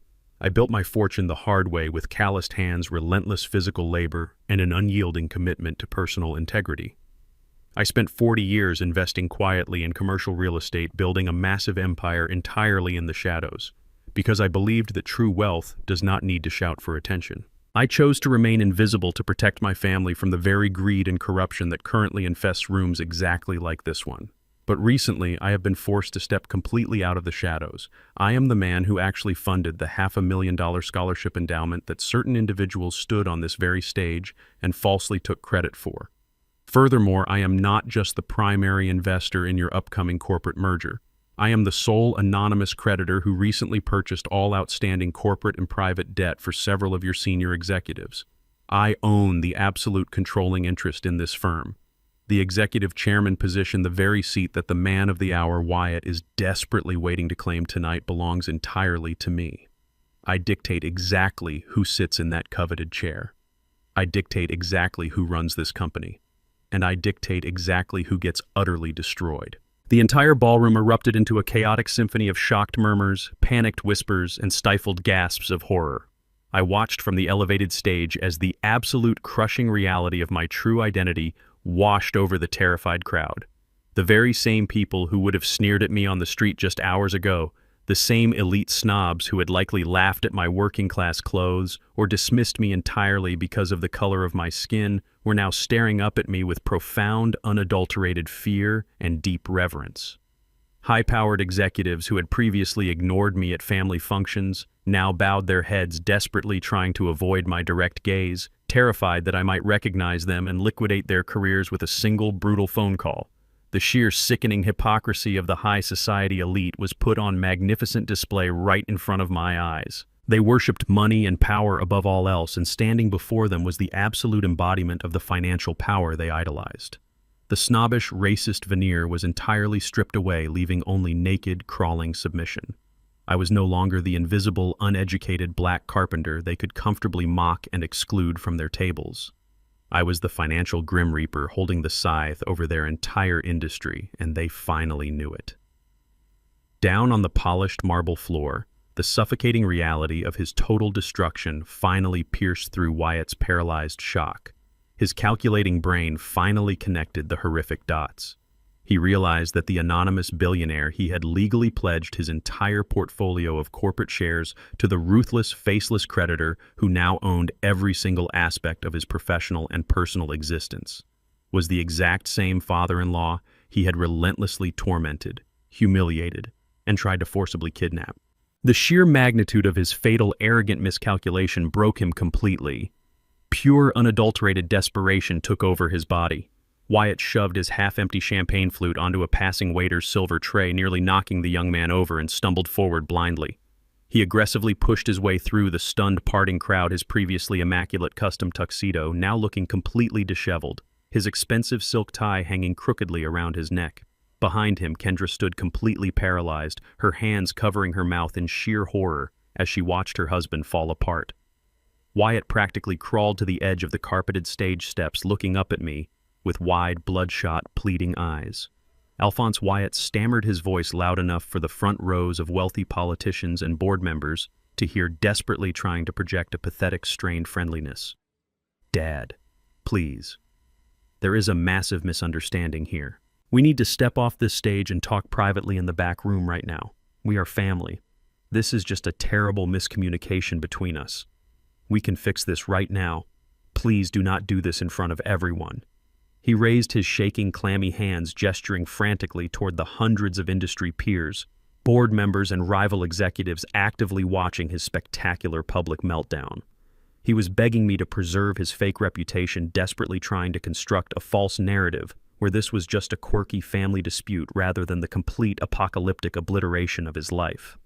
He smiled, a grotesque, trembling stretching of his lips that made him look completely deranged. He was hoping beyond hope that I still possessed the blind, forgiving paternal grace I had foolishly extended to his wife for 42 years.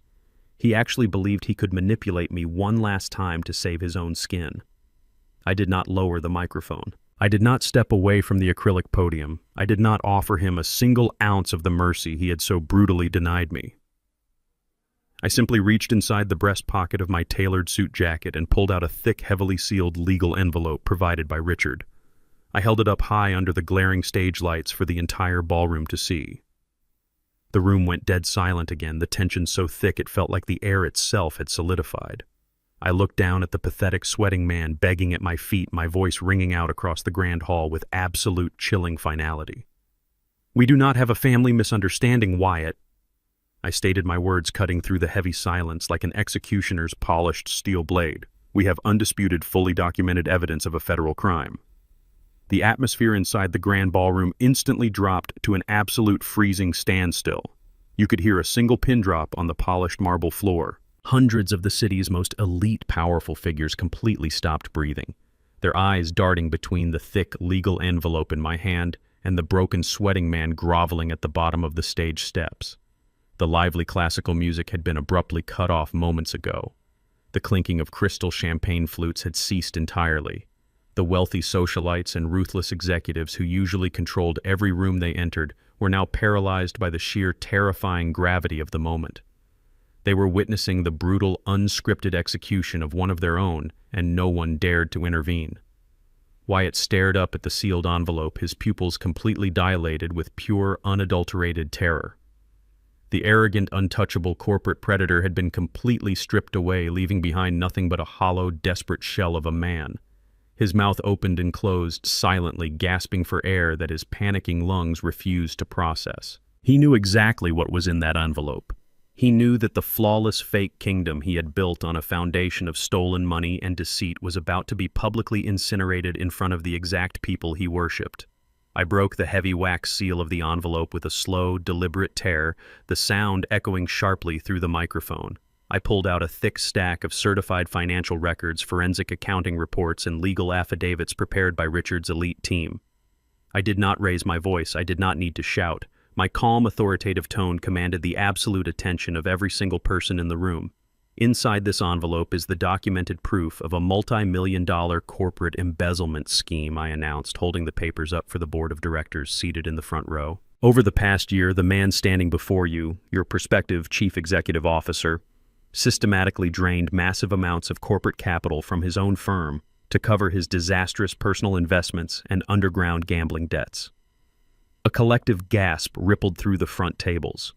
The current CEO, Bradley, turned completely pale, staring at Wyatt with sheer, undisguised horror. But that was just the beginning of his theft. I continued, my gaze locking onto Wyatt's trembling frame. When he realized an impending corporate audit would expose his embezzlement, he became desperate. He legally forged my signature to hijack a $500,000 university scholarship trust I had anonymously established, attempting to use my philanthropic funds to boost his own public profile and secure his promotion tonight. He stole from me. He stole from this university, and he stole from every single investor in this room. Wyatt sank to his knees, burying his face in his hands, completely incapable of defending himself against the crushing weight of the truth. But his ultimate fatal mistake, I declared, letting my voice drop to a deadly resonant timbre, was the bridge loan he secured to cover up his corporate theft. In his blind desperation to replace the embezzled funds before next week's merger, he sought out an anonymous offshore private equity firm. He willingly pledged his entire portfolio of corporate shares, his luxury real estate, and his entire career as collateral for that massive cash injection. Wyatt looked up at me, tears of sheer panic streaming down his face, the horrific realization finally setting in completely. "Yes, Wyatt," I said, looking down at him with absolute unyielding coldness. "I am the sole owner of that offshore holding company. I am the anonymous creditor who bought every single ounce of your toxic debt. You do not owe a faceless corporate entity. You owe me. I own your shares. I own your penthouse. I own your entire miserable life. Every single silent, calculated move I had made over the past several weeks had finally culminated in this exact, devastating moment. When Wyatt and Kendra had ambushed me in my study, throwing those fraudulent nursing home documents in my face, they genuinely believed I was a weak, defenseless old man. When they hired armed thugs to smash my windows in the middle of the night, they thought they were intimidating a helpless victim into submission. They were completely blinded by their own racist, elitist arrogance. They never once stopped to consider that while they were busy playing checkers, desperately forging signatures and pawning stolen jewelry to survive, I was playing a masterful game of financial chess. I had quietly absorbed their attacks, letting them exhaust their resources and expose their criminal intentions. I had patiently woven a flawless legal and financial noose, and with every arrogant misstep Wyatt made, he had eagerly slipped his own neck right into the loop. Now the trap was pulled completely tight. There was absolutely no room to breathe, no legal loophole to exploit, and no amount of fake charm that could save him. His towering superiority complex had been the exact weapon I used to destroy him. I turned my attention away from the pathetic, sobbing man on the floor and looked directly at Bradley and the firm's board of directors. As the majority shareholder and the primary financial backer of your impending corporate merger, I am exercising my absolute executive authority right now, I stated with uncompromising finality. I am officially terminating Wyatt from all positions within this financial institution effective immediately. He is stripped of all executive titles, all corporate access, and all board privileges. Furthermore, because he has explicitly violated the morality and fraud clauses embedded deep within the offshore bridge loan agreement, I am officially calling in the debt. He is in immediate catastrophic default. By the time the sun rises tomorrow morning, my legal team will have formally seized his entire portfolio of pledged corporate shares. The luxury penthouse he currently occupies will be foreclosed upon and padlocked by the end of the business day. Every single bank account tied to his name has already been permanently frozen. I looked back down at Wyatt. He was completely destroyed, physically shaking on the carpet, stripped of every single thing that gave him his false sense of superiority. He had nothing left. No money, no power, no prestigious title, and absolutely no future. He was finally reduced to the exact same level of irrelevance he had tried so ruthlessly to force upon me. "I did not come to this hotel tonight to celebrate your promotion." "Wyatt," I said, my voice echoing through the silent, stunned ballroom. "I came here to personally fire you in front of the entire city. I came here to look you in the eye and tell you that the black carpenter you despised so much is the man who just systematically dismantled your entire existence. You are finished." Wyatt opened his mouth to beg, letting out a pathetic, guttural sob that reverberated through the silent crowd. He reached his shaking hand toward the stage, a final, desperate plea for a mercy he absolutely did not deserve.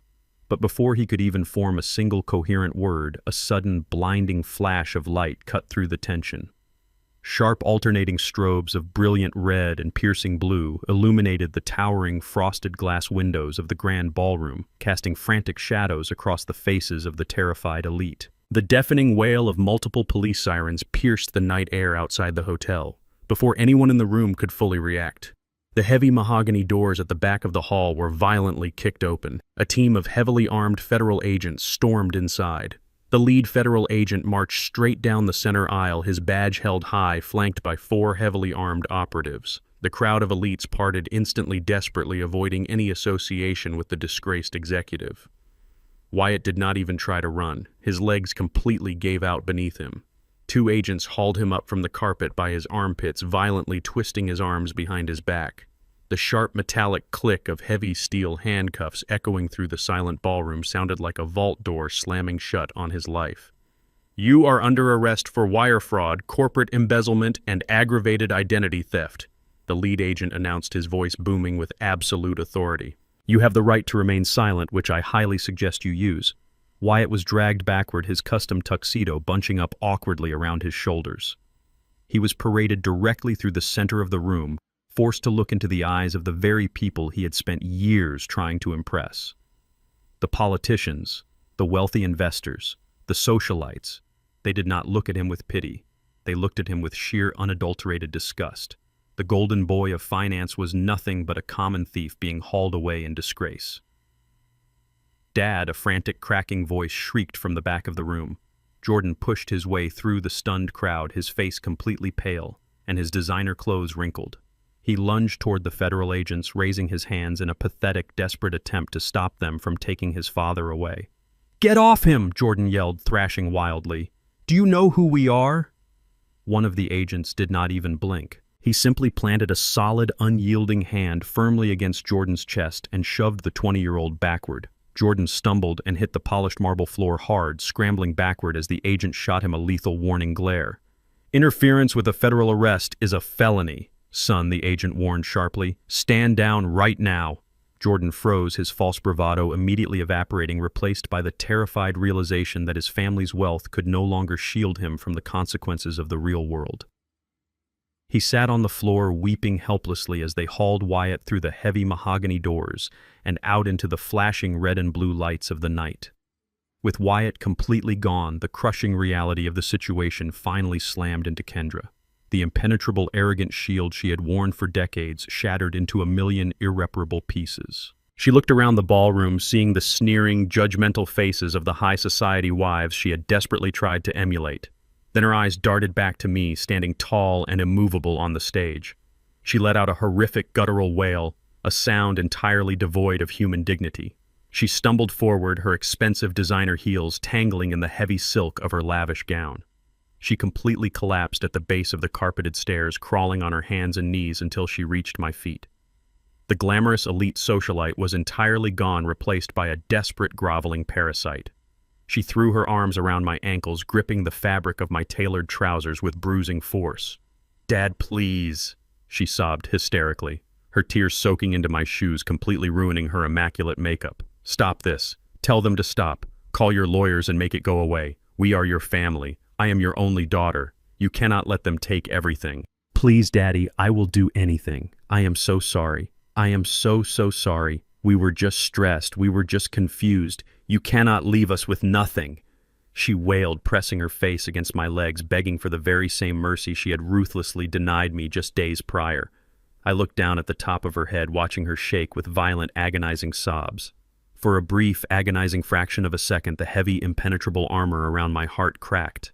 The primal, instinctual response of a father flared up in my chest. I remembered the little girl with braided hair who used to sit on my lap while I read her bedtime stories. I remembered the fierce pride I felt watching her graduate, believing I had provided her with a beautiful, secure life. A tiny, foolish part of me wanted to reach down, stroke her hair, and promise her that I would fix everything. But the powerful, undeniable force of logic violently extinguished that fleeting warmth. This was the exact same woman who had coldly mocked my calloused hands. This was the woman who had pawned her dead mother's sacred diamond necklace to bail out a thief. This was the woman who stood perfectly still, watching her husband threaten to forcibly inject me with a sedative and lock me in a psychiatric ward so they could steal the roof over my head. I was not looking at my child. I was looking at a toxic, malignant tumor that needed to be permanently excised from my life. I did not reach down to comfort her. I did not offer her a single word of reassurance. Instead, I reached down and firmly grabbed her wrists. With absolute, uncompromising strength, I peeled her desperate, clinging fingers off my trousers. I stepped back physically, severing the connection between us, leaving her kneeling alone on the carpeted steps. Kendra looked up at me, her eyes wide with shock, realizing that her ultimate weapon of emotional manipulation was completely useless. "My mercy was sold by you a long time ago, Kendra," I stated, my voice echoing clearly through the microphone so every single person in the room could hear the finality of my decision. "You sold it the night you banished me from this very hotel because you were ashamed of my blue-collar roots.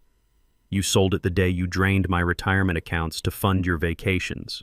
You sold it the exact moment you pawned Cecilia's necklace and forged legal documents to throw me into an asylum. Family is not just a word you get to weaponize whenever you are facing the consequences of your own hideous actions. Family requires loyalty, respect, and fundamental human decency. You abandoned those principles years ago for the illusion of wealth and fake status. Now you are going to experience exactly what it feels like to have absolutely nothing." I looked at Jordan, who was still sitting on the floor, staring up at me with sheer terror. Then I looked back at Kendra, who was hyperventilating, realizing there was no hidden safety net left to catch her. "Do not call my phone," I commanded, my tone dropping to a cold, resonant timbre. "Do not come to my house. The lawyers will handle the liquidation of your assets by tomorrow morning. You wanted to live in a world where money dictates a person's absolute value. Welcome to that world. You are completely bankrupt." I turned my back on her sobbing, broken frame and walked down the opposite side of the stage. The crowd of wealthy elites parted from me in absolute terrified silence, their heads bowed in deep reverence. I walked straight out of the grand ballroom, leaving the glittering chandeliers and the sickening smell of fake prestige entirely behind me. The extravagant promotion gala had officially ended before a single toast could be completed. In the span of one single evening, the flawless, arrogant kingdom of Wyatt and Kendra had been completely obliterated. They had walked into the Heritage Hotel believing they were absolute royalty, untouchable and supreme. But as the heavy mahogany doors closed firmly behind me, they were left with absolutely nothing, stripped of their money, their power, and their future in one single night. The morning after the spectacular collapse of Wyatt's fake corporate empire brought a harsh and unforgiving daylight to the city. By 8 o'clock in the morning, the luxurious downtown high-rise building that Kendra and her husband had treated as their personal kingdom was completely swarming with federal marshals and aggressive bank liquidation agents. Because Wyatt had recklessly pledged his luxury penthouse and all of its lavish contents as direct collateral for the massive offshore loan, he subsequently defaulted on the foreclosure, was instantaneous and absolute. Kendra was jolted awake not by the gentle voice of her private chef or the soft hum of classical music, but by the loud, authoritative pounding of stern men in cheap suits carrying empty cardboard boxes. They did not care about her social status. They did not care about her tears or her frantic screaming. They handed her a legal eviction notice and gave her and Jordan exactly 20 minutes to gather whatever basic personal clothing they could carry before the state officially seized the property. I sat quietly in my kitchen, receiving the detailed security updates from Richard's legal team as the entire scene unfolded. Kendra's priceless collection of imported Italian leather furniture, her curated modern art pieces, and her endless racks of haute couture dresses were systematically cataloged and seized by the bank.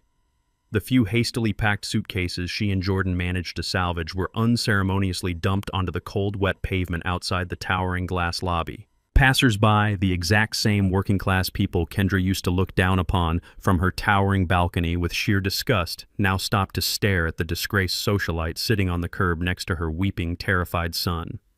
With her premium credit cards entirely frozen by the federal fraud investigation and her husband sitting in a sterile holding cell waiting for a criminal arraignment, Kendra had absolutely nowhere else to turn. Her wealthy high society friends, the women she had spent years trying to impress with expensive brunches and designer jewelry, had completely stopped answering her calls the second the news of Wyatt's highly public arrest broke on the morning networks. Stripped of all her fake prestige and suddenly desperate for basic survival, she was forced to drag her heavy suitcases onto a public city bus. By noon, heavy gray storm clouds had rolled over the suburbs, threatening a massive torrential downpour. I was standing near the stove waiting for my kettle to boil when the newly installed security cameras chimed softly. I looked at the digital monitor mounted on the wall and saw Kendra and Jordan slowly trudging up my long concrete driveway. They looked completely shattered. Kendra was wearing a rumpled beige trench coat over the same casual sweatpants she had thrown on during the chaotic eviction. Jordan carried 2 heavy duffel bags, his head hanging low in sheer humiliating defeat. They reached my front porch and Kendra began pounding frantically on the heavy iron security gate I had recently installed to protect myself from her husband's violent thugs. "Dad!" She cried out, her voice raw, hoarse, and dripping with desperation. "Dad, please open the door. They took everything from us. The bank agents threw us out into the street like garbage. We do not have a single dollar to our names." Jordan stepped up right beside her, pressing his hands against the thick black iron bars. His previous arrogance, the cruel swagger he had exhibited when he demanded I sell my home to fund his sports car, had utterly vanished. "Grandpa, please." Jordan begged, his voice cracking loudly like a terrified little boy facing the harsh reality of the world for the very first time. "We are so sorry. We were so wrong about everything. Dad lied to us. He forced us to do those things. We have nowhere to sleep tonight. The shelters are completely full." I walked slowly from the kitchen into the front hallway, my footsteps echoing against the hardwood floor. I did not unlock the heavy wooden inner door completely. I opened it just enough to stand safely and firmly behind the thick, reinforced iron bars of the security gate. Kendra pressed her tear-stained face against the cold metal, her eyes wide with a frantic, animalistic pleading. "Dad, please let us in," she sobbed, her hands gripping the iron bars so tightly her knuckles turned white. "I promise you things will be entirely different now. Wyatt is gone. It is just the three of us again. I will take care of you. I will cook your meals and clean the house. Jordan will get a job and help with the yard work. We will be a real loving family again. Just turn the lock and let us inside. Please, I am begging you on my hands and knees. Do not leave us out here in the cold." I stood perfectly silently behind the iron gate, looking at the miserable, dripping figures of my only daughter and my grandson. A deep, heavy sorrow settled in the bottom of my chest, a mourning for the family I had always wanted but never truly had. But that sorrow was not accompanied by any desire to open the door. I knew with absolute terrifying clarity that if I turned that deadbolt and let them step into the warmth of my home, absolutely nothing would change. The tears they were shedding right now were not tears of genuine remorse or spiritual transformation. They were tears of pure, unadulterated survival. They were crying because they were uncomfortable, because they were hungry, and because they had permanently lost their access to unlimited luxury and fake power. If I provided them with a warm bed and a full refrigerator, they would instantly revert to their parasitic, toxic nature.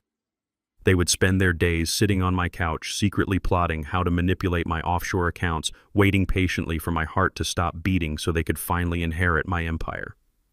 True change does not come from a soft, comfortable landing. It comes from hitting the cold, unforgiving concrete of reality. I realized in that quiet, defining moment that completely cutting them off was the absolute most loving thing a father could ever do for a spoiled, ruined child. If they were ever going to become decent, functional human beings, they needed to feel the true, crushing weight of the real world. They needed to learn how to bleed for a paycheck. I looked at Kendra, my expression completely steady, resolved, and devoid of any lingering weakness. "You are not coming inside this house, Kendra," I said, my deep voice cutting sharply through the rising wind. Her eyes widened in absolute shock, her hands slipping off the wet iron bars. "But we have nothing," she gasped, coughing as a sob tore through her throat. "We will starve out here." I reached into the inside pocket of my heavy flannel jacket and pulled out a thick, unmarked white envelope. I stepped closer to the gate and slid the envelope smoothly through the narrow metal mail slot. It fell onto the concrete porch right at Kendra's feet with a heavy thud. Inside that envelope is exactly $5,000 in untraceable cash, I stated firmly, looking her dead in the eye. That is enough money to secure a deposit on a modest 2-bedroom apartment in a working-class neighborhood. It is enough to buy a month of basic groceries and 2 monthly bus passes. Kendra stared down at the envelope as if it were a venomous snake ready to strike. "5,000, she stammered, looking back up at me with a sudden involuntary flash of her old indignation and entitlement. "Dad, that is absolutely nothing. That will not even cover a decent hotel suite for a week. How are we supposed to survive on that?" "You are going to do exactly what I did when I was your age," I replied, my tone leaving absolutely no room for negotiation or debate. "You are going to walk into a diner, a grocery store, or a manufacturing factory, and you are going to fill out a job application. You are going to mop floors, stock shelves, or wait tables. You are going to earn your daily bread with your own 2 hands, Jordan."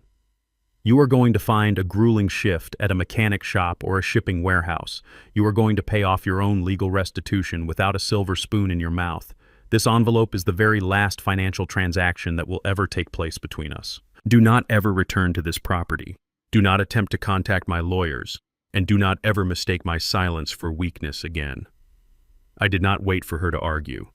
I did not wait for the inevitable screaming fit or the barrage of toxic insults I knew she was preparing to hurl at me. I took a deliberate step backward and firmly pulled the heavy wooden inner door shut. The loud metallic click of the steel deadbolt sliding into place echoed with absolute, undeniable finality.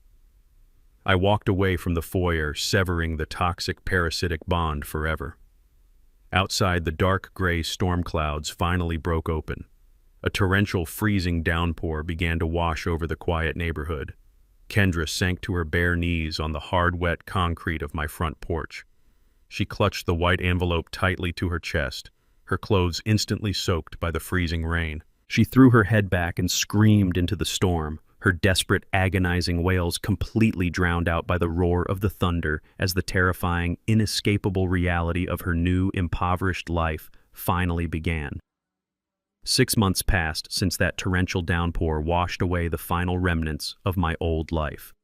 The federal justice system moved with surprising, brutal efficiency when financial crimes were backed by an impenetrable wall of elite corporate lawyers and irrefutable digital evidence. Wyatt was formally convicted on multiple federal charges of wire fraud, corporate embezzlement, and aggravated identity theft. The presiding judge showed absolutely zero leniency for his staggering corporate arrogance, sentencing him to 15 grueling years in a maximum security federal penitentiary without any possibility of early parole.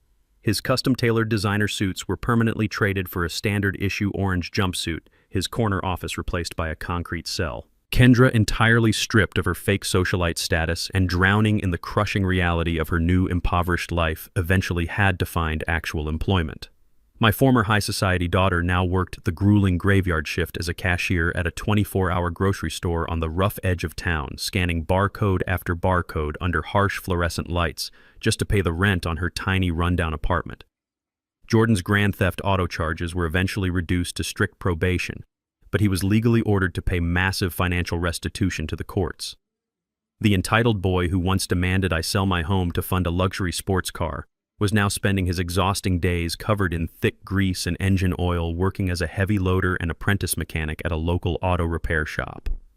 They were finally learning the exact agonizing value of a single hard-earned dollar. I stood on the expansive wooden balcony of my newly purchased beachfront villa, letting the warm, salty ocean breeze wash over my face. The majestic, sparkling view of the Atlantic Ocean stretched endlessly before me, the vibrant blue waves crashing rhythmically against the pristine white sand. I had sold the old suburban house where my family had shown their true, terrifying colors, choosing instead to invest in a private sanctuary that brought me absolute peace. It was a beautiful, sprawling estate with rich mahogany accents, sprawling tropical gardens, and floor-to-ceiling windows that let in the brilliant morning sun. But the most important investment I made over the last 6 months had absolutely nothing to do with luxury real estate. I had completely restructured the massive university endowment that Wyatt had so foolishly tried to hijack. I permanently withdrew the $500,000 from that elitist institution, absolutely refusing to let my hard-earned money pad the pockets of an administration that tolerated corporate fraud and enabled racist privilege. Instead, I founded an entirely independent educational trust. I officially named it the Cecilia Foundation, honoring the memory of the only woman who ever truly understood the profound value of hard work and unconditional love. We did not host lavish, pretentious galas in 5-star hotels to hand out giant cardboard checks to wealthy legacies. We did not invite arrogant politicians or greedy corporate executives to take unearned credit for our philanthropy. My legal team and I went directly into the most underprivileged, overlooked working-class neighborhoods in the state. We actively sought out bright, fiercely determined young black men and women who possessed the raw academic talent but entirely lacked the financial resources to succeed. We paid their full college tuitions, covered their housing, and provided them with generous living stipends so they could focus entirely on their futures instead of their daily survival. I personally handed those scholarship letters to kids whose hands were calloused from working after-school jobs. Kids who looked at a $5,000 grant like it was a miraculous life-saving intervention. Seeing the pure, unadulterated gratitude in their eyes and the genuine tears of joy from their hardworking parents was worth infinitely more than any stock portfolio or corporate merger in the world. I was using my invisible empire to actively build a new powerful generation of leaders who would never forget where they came from. I rested my hands firmly on the sturdy wooden railing of the balcony, looking out at the endless horizon as the golden sun climbed higher into the bright blue sky. For the first time in over 40 years, the heavy, suffocating weight of parental expectation and constant financial anxiety was completely gone from my shoulders. I closed my eyes and took a deep, cleansing breath of the fresh ocean air. In that quiet, perfect moment, I could almost physically feel Cecilia standing right beside me. I could sense her gentle, familiar warmth, her spirit smiling down brightly at the incredible legacy we were actively building in her name. We had spent our entire marriage desperately trying to provide a flawless, privileged life for our daughter, inadvertently shielding her from the fundamental struggles that actually build character and morality. I finally realized that completely removing the toxic, parasitic elements from my life was not an act of cruelty or vengeance. It was an act of profound self-preservation and ultimate justice. My new home was no longer a lonely tomb filled with the bitter ghosts of a fractured, greedy family. It was a bright fortress of absolute tranquility. My mind was completely clear, my heart was incredibly light, and my conscience was entirely at rest. Looking back at the absolute devastation Wyatt and Kendra brought upon themselves, I understood a fundamental, undeniable truth about human nature. Money is nothing more than a powerful, unforgiving magnifying glass. It does not magically change who a person fundamentally is. It simply amplifies the character that is already buried deep inside their soul. If a person is inherently kind, generous, and humble, sudden wealth will give them the tools to genuinely change the world for the better. But if a person is hollow, greedy, and entirely devoid of basic human empathy, money will swiftly turn them into a ruthless, insatiable predator. My daughter and my son-in-law firmly believed that their inflated bank accounts dictated their absolute value as human beings. They genuinely thought that wearing expensive designer labels and holding elite corporate titles gave them the supreme, unquestionable right to treat working-class people like disposable garbage. They willingly traded their humanity, their loyalty, and their own family for the hollow, fragile illusion of high society prestige. True family is never defined simply by shared blood or a common last name on a birth certificate. Blood merely makes you biological relatives. Unwavering loyalty, mutual respect, and unconditional care are what actually forge a real family. A true family does not constantly view you as a walking ATM or a stepping stone for their ambitions. They do not secretly plot to strip you of your dignity or your freedom the exact moment you become a perceived inconvenience to their luxurious lifestyle. I had to violently amputate my own flesh and blood to save my soul, but in doing so, I regained my absolute, undeniable freedom. I learned that you are never too old to demand the exact respect you deserve. You are never too fragile to stand up against emotional and financial abuse, even if the abusers are the very people you raised under your own roof. Human dignity cannot be bought, sold, or stolen by arrogant executives in tailored suits. It is forged in the hot fires of adversity and maintained through an unbreakable, fierce sense of self-worth. I lost a fake family, but I gained an authentic, purposeful life. Did you like my story? And which city are you listening from? Let us meet in the comments below. If you connected with this story, you can support me by sending a super thanks so I can keep bringing more stories like this to you. Thank you so much for your sweet support and for standing by me through this incredible journey. I am looking forward to reading your thoughts and comments on how you would have handled this exact situation. On the screen, you can see 2 new life stories that I highly recommend you check out next. There is so much more on my channel. Do not forget to like and subscribe. See you in the next life story, with love and respect. Another profound lesson I learned is the crucial difference between genuinely helping someone and blindly enabling their entitlement. For years, I believed that silently providing financial safety nets was the ultimate expression of parental love. But I realized that shielding toxic people from the consequences of their own actions only breeds monstrous arrogance. Sometimes the most powerful act of love and self-preservation is to completely remove that safety net. By letting them hit rock bottom, you force them to face reality, and more importantly, you reclaim your own peace. You cannot heal those who are addicted to bleeding you dry. Share this video with anyone who needs the courage to set firm boundaries and take their power back.